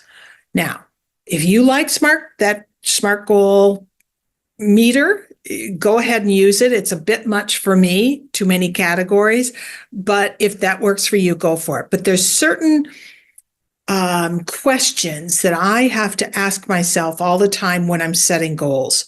And number one is whether or not that goal is in my control. Am I solely in charge of whether or not I achieve that goal? For example, and this is a negative, if your goal is my husband and I will make sure only healthy food is in the house, you are relying on your husband to agree with this goal, right? You're depending on him to also not turn around and bring in Rice Krispie bars as an example. So whatever goal you set for yourself, number one is it within my own control? Number two, is it measurable? Being measurable really forces us to get, I call it, in the weeds and get very, very specific. I won't really know if I accomplish a goal unless it's measurable. If it's wishy-washy, like I'm going to eat healthier next week, that is so broad, you might and it can be subjectively answered. So at the end of the week, you might say, oh, I did okay, but you're really not checking yourself. There's not enough checks and balances to really see if you achieve that goal. So number two, is that goal measurable? Number three, is it realistic? Can I really do this? Good question. Okay. Let's say your goal was to just become fit and healthy in 30 days. Like you're going to accomplish everything in 30 days and you're never going to eat another carb in the entire 30-day period, and you're going to work out 2 days a week. It's not realistic. I don't know about you, but it's not realistic for me. I love carbs. And therefore, I know that I'm going to be freaking out by day 3 and working out for, 7 days a week and for 1 hour a day is not possible at this point for most people. If this is your goal, if you aren't already in very good shape, and I'll show you what a program the plan that I created, actually based on my own fitness, if you want to call it that. So the questions you're going to ask yourself are: is it realistic? Is it measurable? And is it up to me? Okay. So now I'm going to see if I can get to screen share. That's always questionable. And we're going to go through what this might look like. So here it is.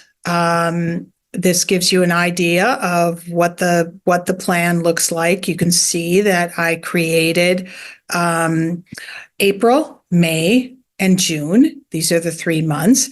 And, start to write in. So exercise, I'm writing in. I hope you can all see me. Exercise two days a week with a trainer, 30 minutes at a time. Very, very specific.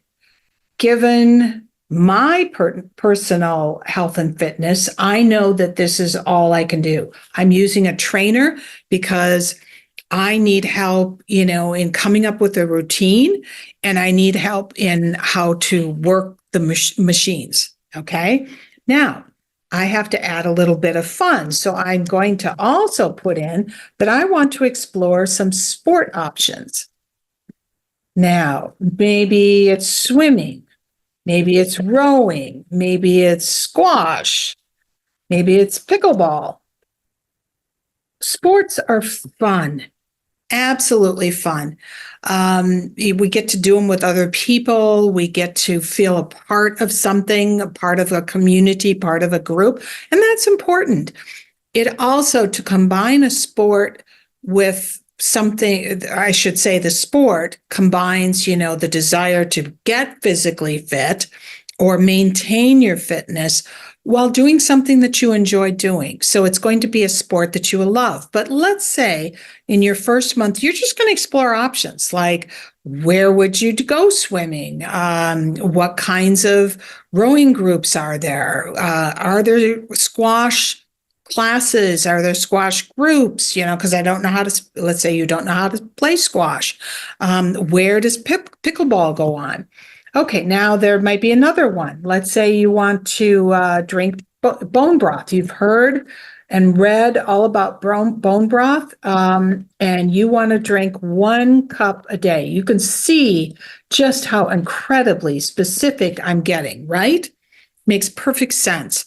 Now, afternoons, I tend to drink coffee, but I want to go a different direction, let's say. So I'm going to explore mud, which I see all the time advertised on YouTube as an example, or maybe a mushroom addition. I can spell mushroom addition to my afternoon coffee, because I've heard that is healthy. Another, I'm going to watch my water. Okay. And another is I want to find an integrative medicine doctor. And I don't really know, I can spell integrative medicine doc, because I want to know more. I want to know, and I'm making this all up, but I want to know more about why is my energy level not as high as it should be? And actually, I'm not making this totally up, because I found that I needed to take CoQ10, and because I saw an integrative medicine doctor as an example, and it absolutely changed my energy level. It's incredible. So I wanted to know all of this, and I think that's part of us taking control of not only our fitness, but also our health, what's going on inside of our bodies.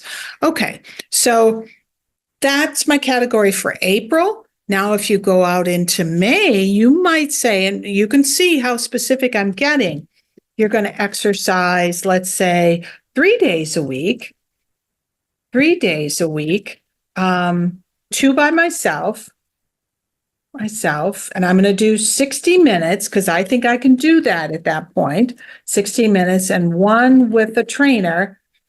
And that is maybe still going to be 30 minutes. Okay, depending upon how I feel. Another might be that I've, checked out all the sports and I'm going to, let's say, I'm going to dive into, let's say, squash. Okay. I'm going to sign up for 1 lesson a week. Or how about we just say 1 lesson? Because I'm testing it, okay? Step number 6 of the 7-step framework is really about prototyping your plan.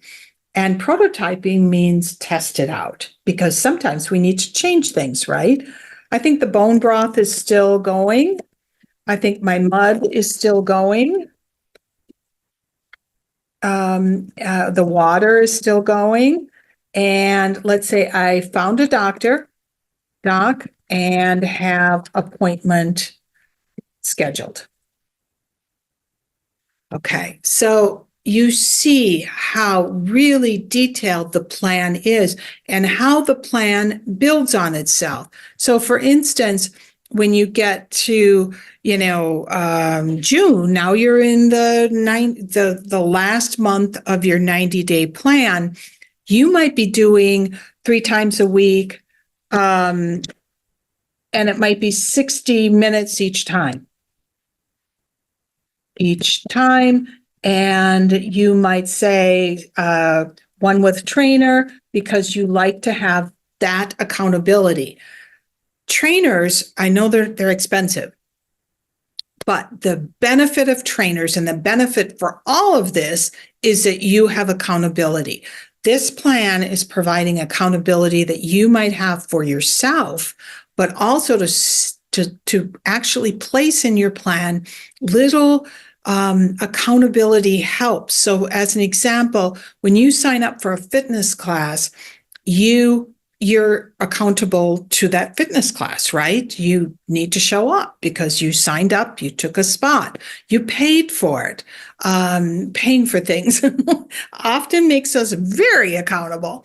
A trainer is great 1 time a week, especially if you're working out 3 times a week, because the trainer keeps you accountable, but also the trainer can assess whether or not you need to move up a little level of intensity or you need to change your exercises. So it's always good to have an expert in on whatever it is that you're trying to accomplish, rather than you being all by yourself solo. Okay, so now I'm going to stop the share. This gives you an idea, though. I took only the health and fitness category, and you can see that it's really specific. And what's also important here, and remember those goals, realistic, am I in control of whether or not I achieve this, and is it measurable? All of these are measurable. Watch water is probably the only one, the way I wrote it, that is not measurable. You might want to be more specific. You might want to say 6 of my large water bottles, be that specific. So it's great to go back and look at your plan and say, is it measurable? Is it realistic? So as an example, realistic, can I exercise 2 days a week with a trainer for 30 minutes at a time? Is that realistic given my current physical fitness? And is it realistic to bump up to 3 days a week in May, 3 days a week? And you can see now that the time period has also increased. Is that realistic? And if it is, then you know you're on the right track. So those 3 questions are really absolutely wonderful for you to kind of check in with yourself as you create this plan. So I'm going to bump out of the screen share for the moment. And something for you to think about here is, is there, I'm going to back up. So I just did I did a hypothetical fitness and exercise category. You want to go through this planning process for each of your categories. So if your vision board has 4 categories, you're going to have 4 separate plans laid out for each one of those categories. Don't mesh them or intermix them, just because I think you will find it much more helpful as you kind of assess what's working and what's not working. It doesn't then become super random. Now, the other thing that you really want to take a look at is whether or not there are any specific challenges. And I would put that on your plan. So I think I can take you to that place. As an example, so on my plan for the hypothetical plan for fitness and exercise, I put challenges down below because it's good for us to know what could potentially get in the way. So in April, I'm traveling to Paris. Why could that be a challenge? It's jet lag. It could be no gym. It could be no space in hotel if you stay in a hotel. Different food, etc. Right? That might be your biggest challenge for the month of April. And just for those of you, this is a little side note, jet lag, because as you well know, I travel quite a bit. I have found getting myself on the time zone of where I'm going as quick as possible is beneficial, or not as quick as possible. I should say gradually as I prepare for the trip. So as an example, I'm leaving for Paris in a week, and I am slowly moving the time that I go to sleep earlier and the time I get up earlier. I'm currently in Boston, so I'm on Eastern Standard Time. And so as I move it, I don't get all the way to Paris time before I depart from Boston. But even if I get halfway, I find jet lag is so much better. The month of April, let's say you're traveling to visit kids, okay, and grandkids. You've got some issues. You've got time constraints because they all want to see you all the time. Again, if you're staying with family, now you've got family, in your space, and you want to spend time with them. You love them. You want to spend time with them. But also, you have to figure out, how do I keep up my habits? How do I keep up my routines so that I can do what it is that I want to do in my next chapter? Now, some of you might say, it's not a big deal. I'm just going to take a week off of everything, depending upon how long your visit is. But some of you might say, I need to stay consistent. So I'm just giving you some examples of potential challenges to this particular health and fitness plan. June, it might be that the weather is so beautiful that you do not want to go to a gym. You don't want to play squash indoors if that's your chosen sport, as an example. So it might be that you are drawn to being outside, and therefore the plan needs to be aware of the fact that that is the particular challenge for that particular month, and you need to adjust accordingly. I just used mostly travel experiences and some weather, but there can be that someone's coming to visit you, and that can throw your entire schedule off, as we all well know. Whatever it might be, if you make note of your challenges on your plan, now you can start to prepare for those challenges before you get there, before you're there. And the challenges become part of your plan. It makes it so much easier. And that's a really nice way for you to not beat yourself up because you know you're traveling and you know you struggle with jet lag and you know you're not going to want to go out and exercise for 2 days following a trip or whatever. And you can make adjustments however you need to. Now, it's a 90-day plan, so it's in 30-day chunks. And in each 30-day period, so as an example, when you finish April, you will then bump to July and add to the plan so that you start to see the same thing, the same progression of the habits, the same progression towards where it is that you want to be in your next chapter. So at all times, you've got 90 days in front of you. What's really great is that you take a look at your 30 days when you've completed 30 days, and you can see what worked and what didn't. And there's always things that don't work. So then you can make adjustments to your next 30-day plan, as well as, the 60 days in front of that.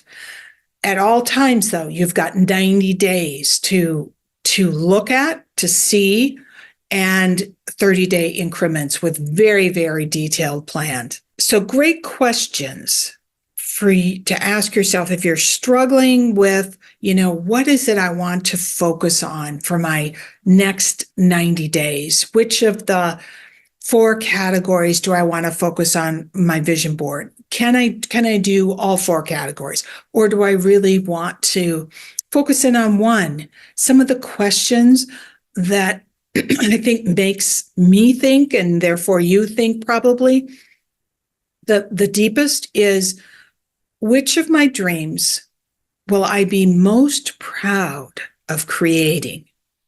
It's a great question. And contrast that with, which of my dreams would I be the most upset if I didn't make it happen? If I was sitting in that cafe, having a cup of tea and saying, where did the time go? Because I did not work my plan. Now, I would absolutely love to hear your ideas. What is the category that you're working on? How is the plan going? Does the realistic, measurable, and in my control questions work for you? Or are you going into SMART goals? Whatever it is, I would love to hear. And also, what's so important is that we share with each other, because we get all kinds of ideas from each other and ways of doing things and things we never thought about. The 2-year-old that asked a million questions to try to figure out their next chapter, we're not that far away from that. Questions, I think, enrich our lives because we get to hear all kinds of answers. So I would love to hear your ideas. And if you feel down or you feel a little bit shaky about what it is that you want, I want you to just imagine yourself as that woman that you want to be, experiencing the next chapter that she created. Remember, if you walk into that vision board that you created, you would be doing what she's doing. You would be feeling what she's feeling. That woman is you. You just now need a plan to get there. Thank you, everyone, for joining me today. And if you enjoyed this video, give me the thumbs up, and please do subscribe if you haven't already, and share. Talk to me. Give me feedback, because I love hearing from you. Happy planning to everyone. We'll see you soon. A biento. Have you ever purchased something, and when you brought it home and you tried it on, you asked yourself, what in the world was I thinking of? The outfit doesn't fit. It looks terrible on you. But in your mind, it was going to look and feel great on you. You have to try things on to decide whether or not they fit and whether or not they look good on you.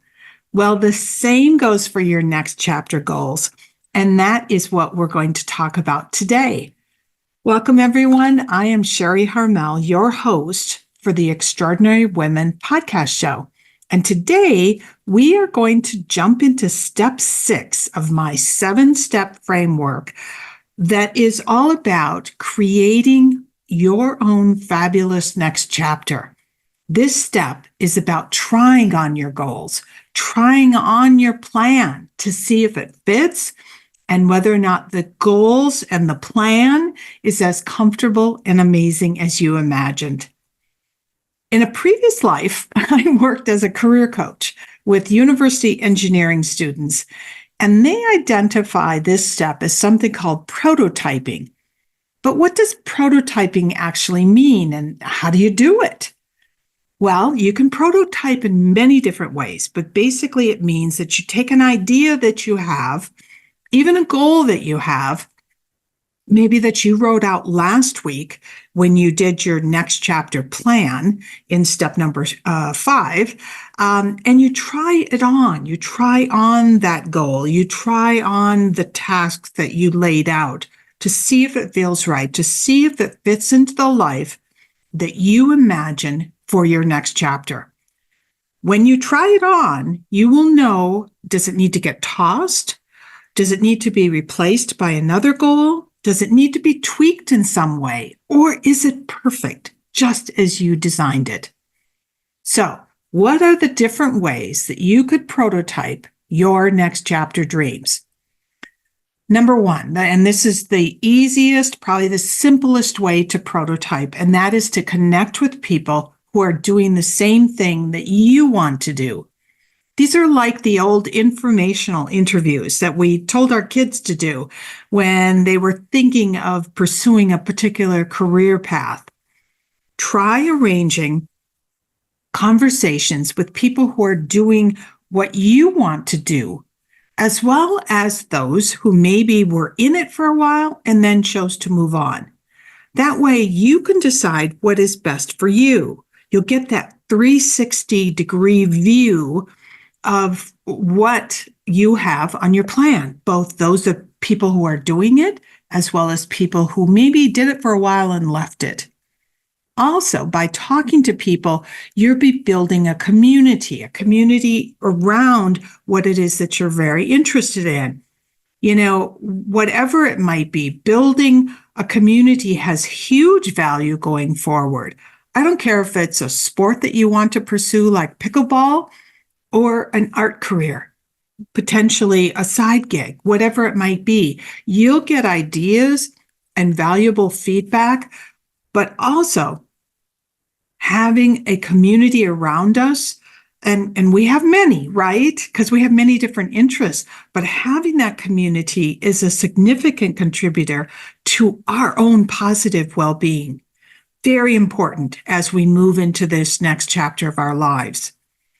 The next easiest way to prototype is to shadow someone who's actually doing what you're thinking of doing.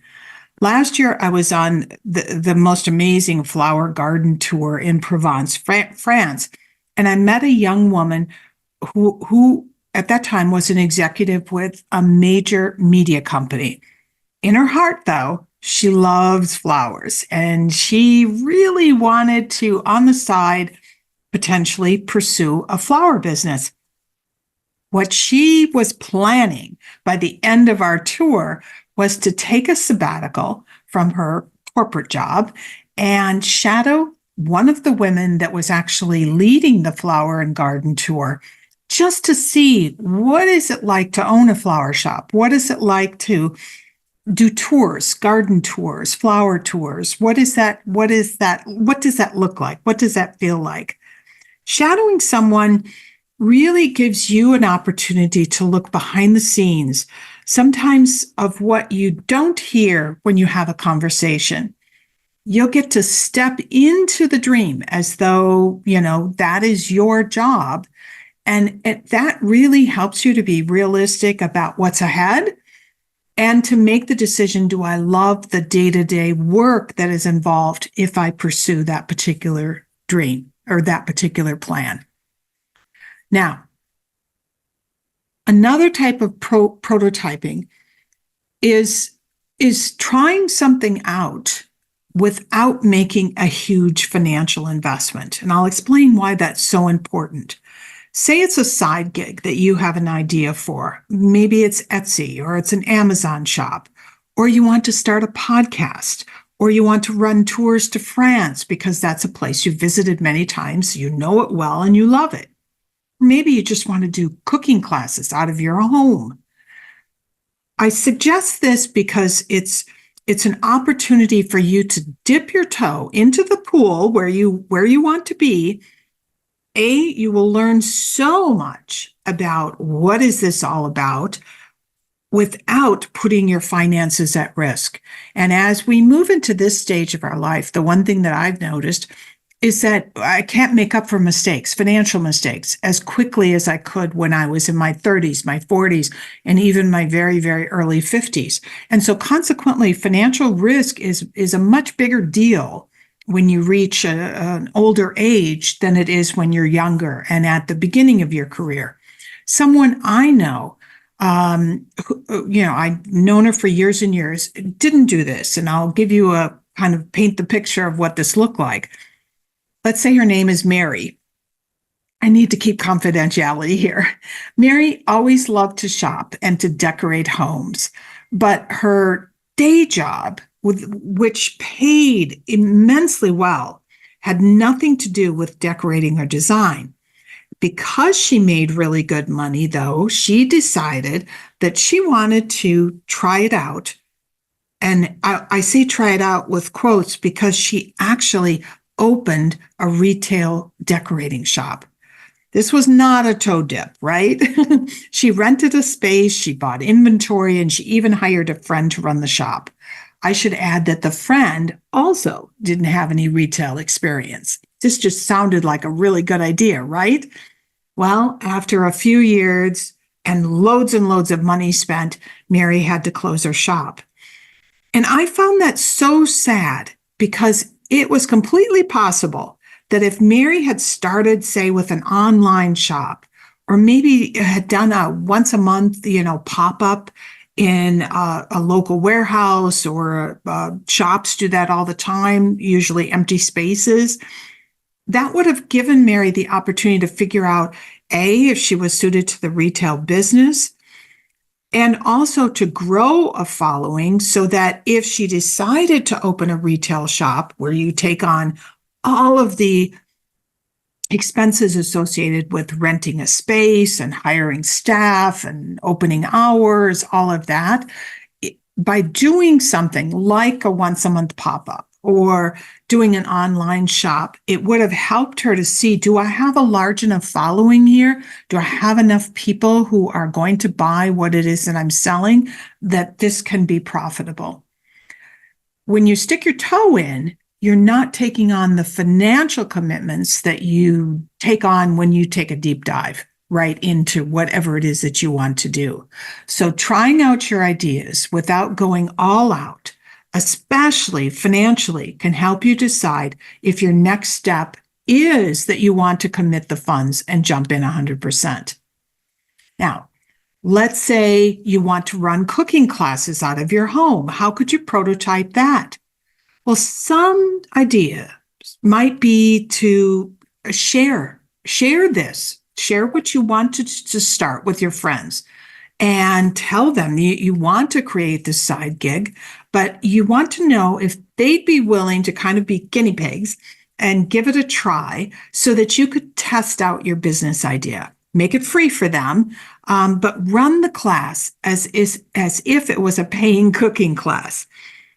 And that way, not only do you get to see if you like it, if you enjoy it, if it works, if your house is right for that particular cooking class. Also, you have, because these are your friends, these are your safe friends, you have the opportunity to get feedback. What went well? What didn't work? What would they like to do instead? So that you have an idea of what does, both sides of the counter, so to speak, enjoy about that particular process.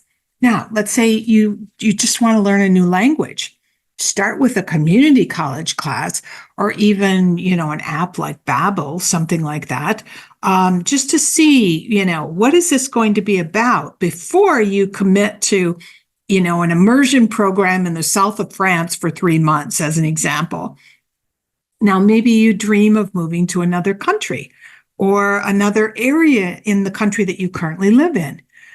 You know, rather than selling your current house, packing a moving van and heading to that city or town, visit for longer and longer periods of time just to make sure it's a fit. I learned that one the hard way. When I got serious about living part-time in Paris, in contrast, I started renting apartments. I rented apartments. Paris Perfect was the website I used. I liked the apartments they had. And I would rent, in the beginning, I rented apartments for like 2 weeks, and then I would go for a month, and then it was a couple of months. And I actually tested out different times of the year and different areas or arrondissements in Paris. And, it was important for me to do that. I learned my lesson, but also I learned that living somewhere is entirely different than staying in a hotel or going on a tour. It's night and day. And therefore, how can you best put yourself in that situation without actually making the financial commitment and the difficult decision? Do I pick up and move my life to some place that I'm just maybe not sure or not as comfortable thinking that is going to be nirvana? This step number 6, this prototyping and practicing, is all about figuring out the different ways that you can test out your idea. You can dip your toe into the idea without making a huge investment. Certainly not making a huge financial investment. That way you can be sure of your dream, or you can pivot that dream if you find that you like aspects of it, but you want to go a different direction. What is important about this step number 6, is recognizing that prototyping is all about doing. You cannot prototype by thinking about something. You cannot prototype in your journal. Prototyping only happens, if you talk to any engineers, when you actually create something or do something. You have to be engaged in the doing process to actually prototype anything. This is why many of our vision board ideas actually go nowhere. And I can attest to this myself. So many of my clients and myself would have these fantastic vision boards, but not try on anything that we thought we wanted. Now, another benefit to prototyping is that you learn more about yourself, the real and authentic you. After my divorce, I switched from executive career coaching to working with university students. I worked at MIT for a year, and then I switched over to Northeastern University, both here in Boston. And I was determined, absolutely determined, that my next chapter work was going to be different than anything I had done before. And I had convinced myself that I could show up as a different woman. I was going to stuff down all my leadership and entrepreneurial drives and just do a job, nothing more. I had convinced myself that I could turn off my natural instincts to improve just about everything around me and focus on my social life. Sounds good, right? Well, I did it in the beginning, but as you can guess, it didn't take long before my natural instincts rose to the surface. Our natural talents and instincts are sort of like the beach ball that you try to sit on underneath the water. You can hold it down for a few minutes and then suddenly it pops up to the surface, right? Those are our natural talents and instincts.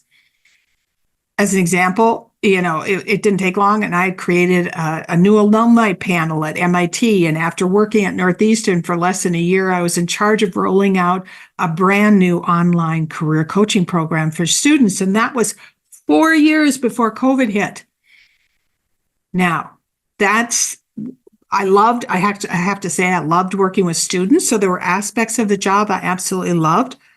I loved creating new programs for students. I loved being around students. I loved the educational environment. But higher education administration was an alien land for me, and it didn't fit with my natural strengths and my natural instincts. So I realized once I tried on this aspect of my next chapter plan at that time, that was a number of years ago, I realized that it fit horribly. It didn't fit with who I was and my natural inclinations. And so my lesson in all of this is that none of us can be someone that we are not. So you have to try on that lifestyle, try on that side gig, try on that sport, try on that way of eating or living, as I said, lifestyle that you think you want for your next chapter. And then you can decide whether or not you have to switch out that dream because you learned that it wasn't a good fit. Maybe you have to tweak it a little bit. Or, maybe it is perfect. And you can see how this is going to now develop into something much bigger. But the bottom line is you discover a whole lot more about yourself as you try something out, as you prototype something. So embrace it. Trying something on is the next step for you to create that fabulous next chapter that you see yourself living. And always, always keep imagining yourself as that woman you want to be, experiencing the next chapter that she has created, doing what she'll be doing. Because, ladies, you are that woman, and that life is just around the corner. I want to thank you all for joining me today. And if you enjoyed this video, give me the thumbs up. It matters for LinkedIn and, for YouTube. And please do subscribe if you haven't already. I love hearing all of your ideas, your feedback, your thoughts.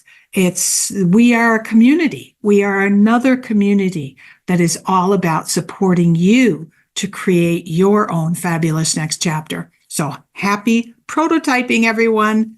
A biento. Congrats. You're living your next chapter plan. You're doing what you love. But sometimes life gets in the way as we live our fabulous next chapters, and some speed bumps appear. We then have to shift a little. Maybe we have to adjust that next chapter plan that you have without giving it all up. Welcome, everyone. I'm Sharri Harmel, your host of the Extraordinary Women podcast show. This is the place for women 50 plus who are ready to design and live a fabulous next chapter. And why not? Well, before we talk about speed bumps, I want you to take the time to breathe and do something that we rarely ever do, which is to acknowledge our accomplishments. All of your accomplishments. No judging that some are just too small or too minor or not a big deal, but all of our accomplishments. If you've been with me through the 6 steps of my Designing Your Fabulous Next Chapter framework, you began by brainstorming all those ideas. You came up with multiple ideas, dreams of what you could be doing in your next chapter. And then you identified your priorities, your must-haves in your next chapter. And that allowed you to be able to create what's behind me, your vision board.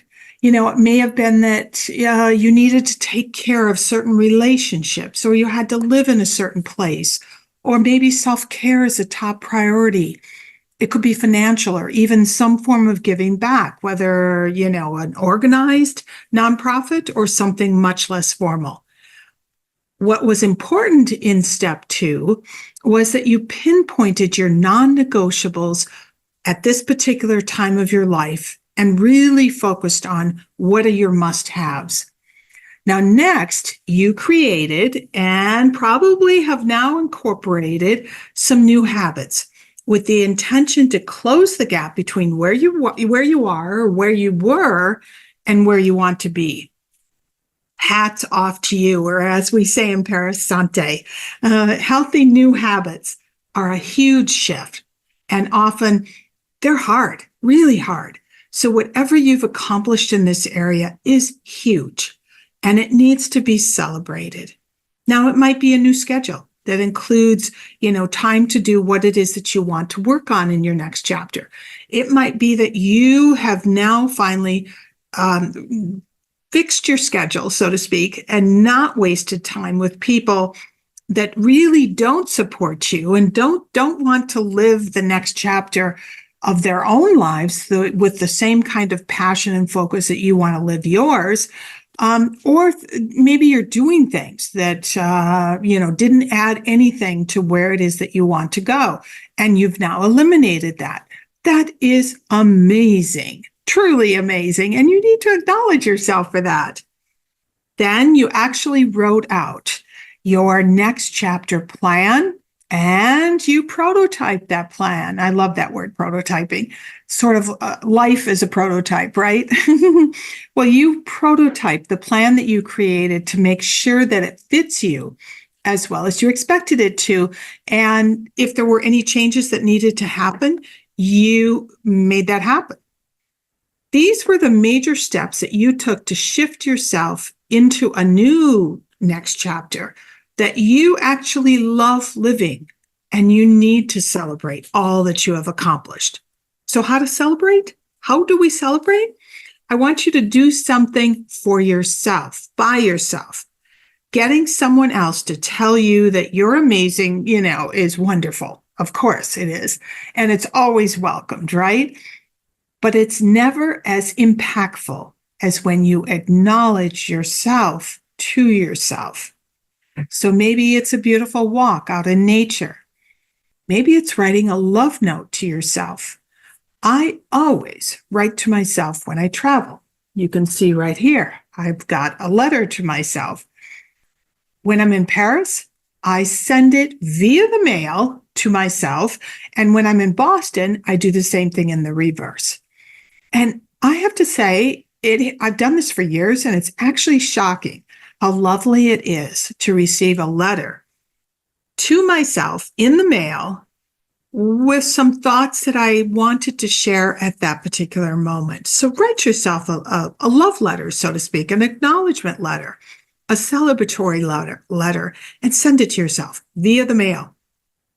It might also be that you make a special meal for yourself, or you have a tea, or you're having a glass of champagne while sitting outside and being in nature. You create the celebration for you that you want to acknowledge yourself in a way that makes you feel very, very cherished. Now, let's talk about those speed bumps, right? We are all a part of some sort of family system, whether it's biological system, our family of origin, the family we created through our marriage, or it's a chosen family. It can be, our friends that are around us. It can even be a work environment. And in those family systems are humans, right? And we humans are not perfect. So most often, people create our speed bumps. Other times it can be events or even a combination of people or events. Maybe your partner's gotten ill, or a much loved aunt is suffering. An adult child is in chaos, or you've had some sort of unexpected event happen. And some of those speed bumps are huge. Others are just a little bump in the road.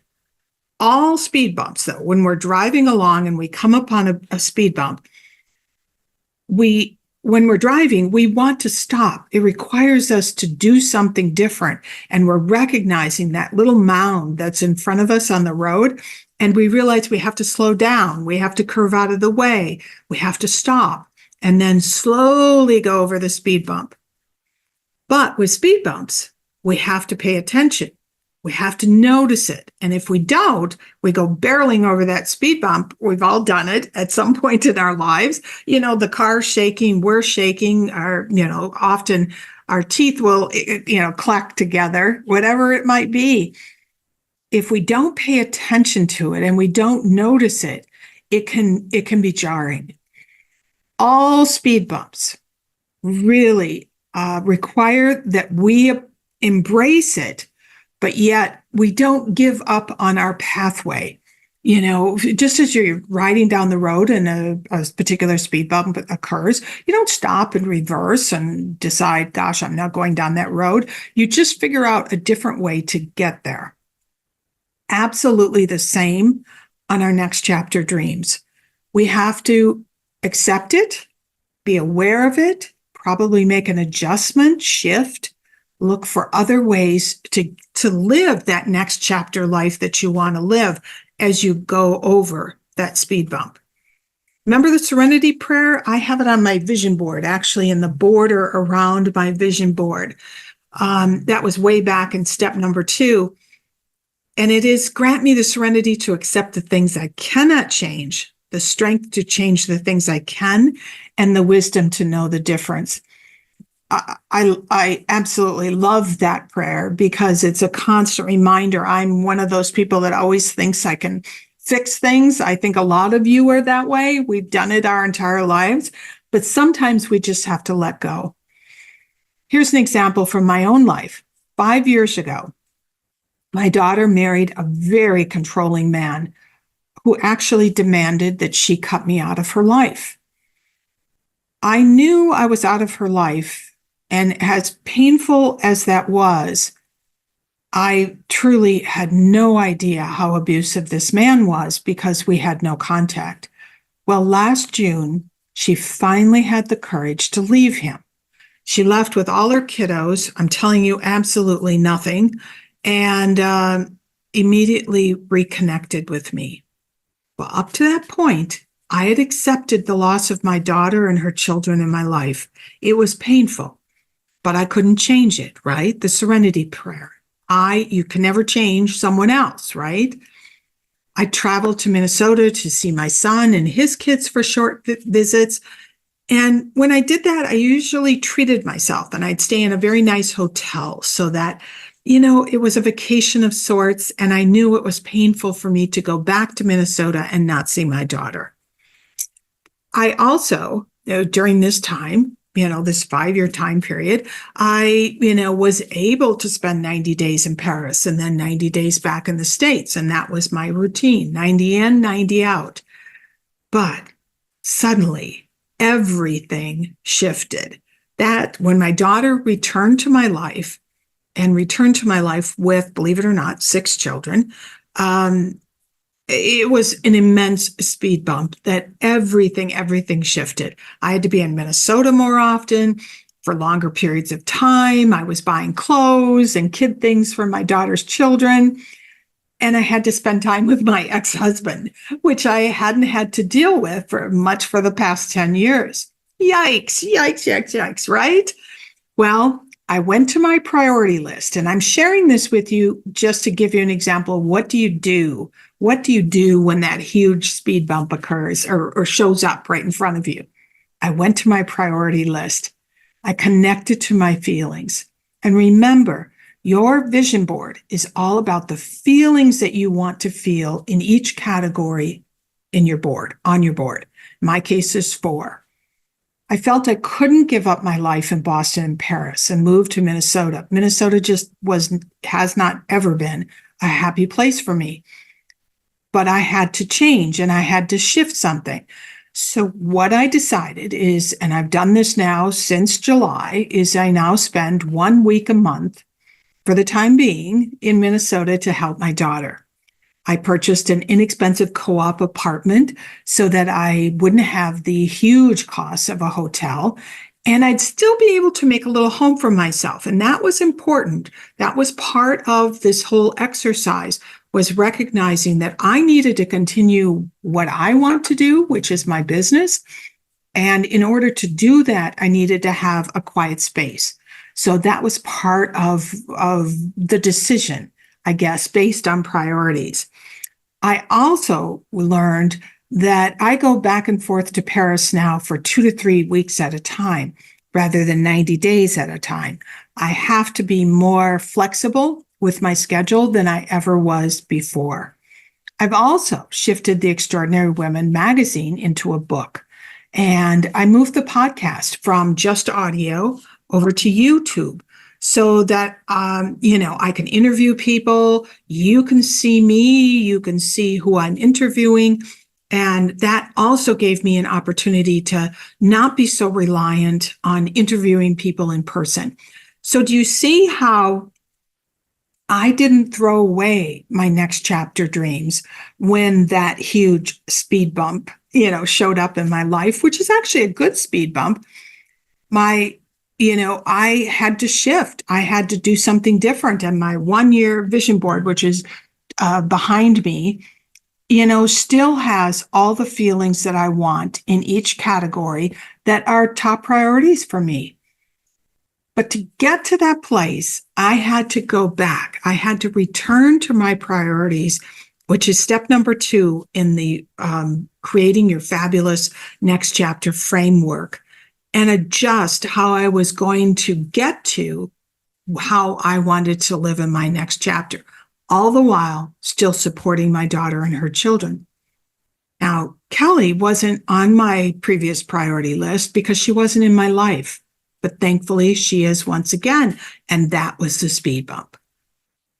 You'll have things happen too, because that's life, right? There is no perfect life. We've all come to realize that even lives that look perfect on the outside rarely are when the curtains are pulled back. But we can't squander our next chapters.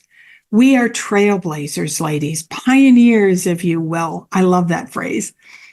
We were one of the first generation of women who not only graduated from college, but went on for further degrees. Title IX passed in 1973. So, many of you have had the opportunity to play organized sports in high school and even get scholarships in college to play a sport that you excelled in. That's like almost a assumption by women today, but it wasn't. 1973 wasn't that long ago for many of us. We got corporate jobs. We ran nonprofits. Many of you were one of the very few women in your fields. When I went to work for Smith Barney and Piper Jaffray as a stockbroker, I started out in banking and then shifted over to the financial services industry. You could count on one hand the women stockbrokers that were on the floor. And it was, and it still is, a male-dominated business. But we pushed through that. I'm not the only one. Many, many of you are in that exact same position. We had children when there were limited maternity leaves, and we juggled raising our kids with our work. There wasn't the kind of support system. It's expensive today, but there is a support system for working women who have children today that didn't exist 20 years ago, 20, 30 years ago. So ladies, we have been trailblazers since we were young women. It's our generation, and we remain so because we are the first generation to have the privilege, the blessing, to ask ourselves, what's next? What do I want to do now? After raising the kids and ending the long-term career, what do I want? So remember that, we need to celebrate these extra decades we are getting. Celebrate the extra decades we have been given. Yes, a pioneer is hard. Being a pioneer is hard. But oh, what absolutely fantastic benefits. So keep holding your vision board in your heart. Do your 30, 60, and 90-day plan. Have it in your hand. And regardless of the speed bumps that appear, keep that goal to continue to live your next chapter in the way that you want to live it, with the kind of intention that you want. Be the woman that you were meant to be. I want to thank you for joining me today. And if you've enjoyed this video, give me a thumbs up. It matters with YouTube. And please do subscribe if you haven't already. I love hearing from all of you. As you walked through the 7-step framework to create your own fabulous next chapter, I want to encourage you to sign up for the VIP waitlist for the book. There are going to be some fun gifts that you will get to enjoy before the book is released. We're working on them right now. So go over to extraordinarywomenmagazine.com or just check me out, check the link out below, and get on that wait list. I think you'll love some of the prep work that we're going to be providing you before the book is released in the fall. Take care, everyone. A biento.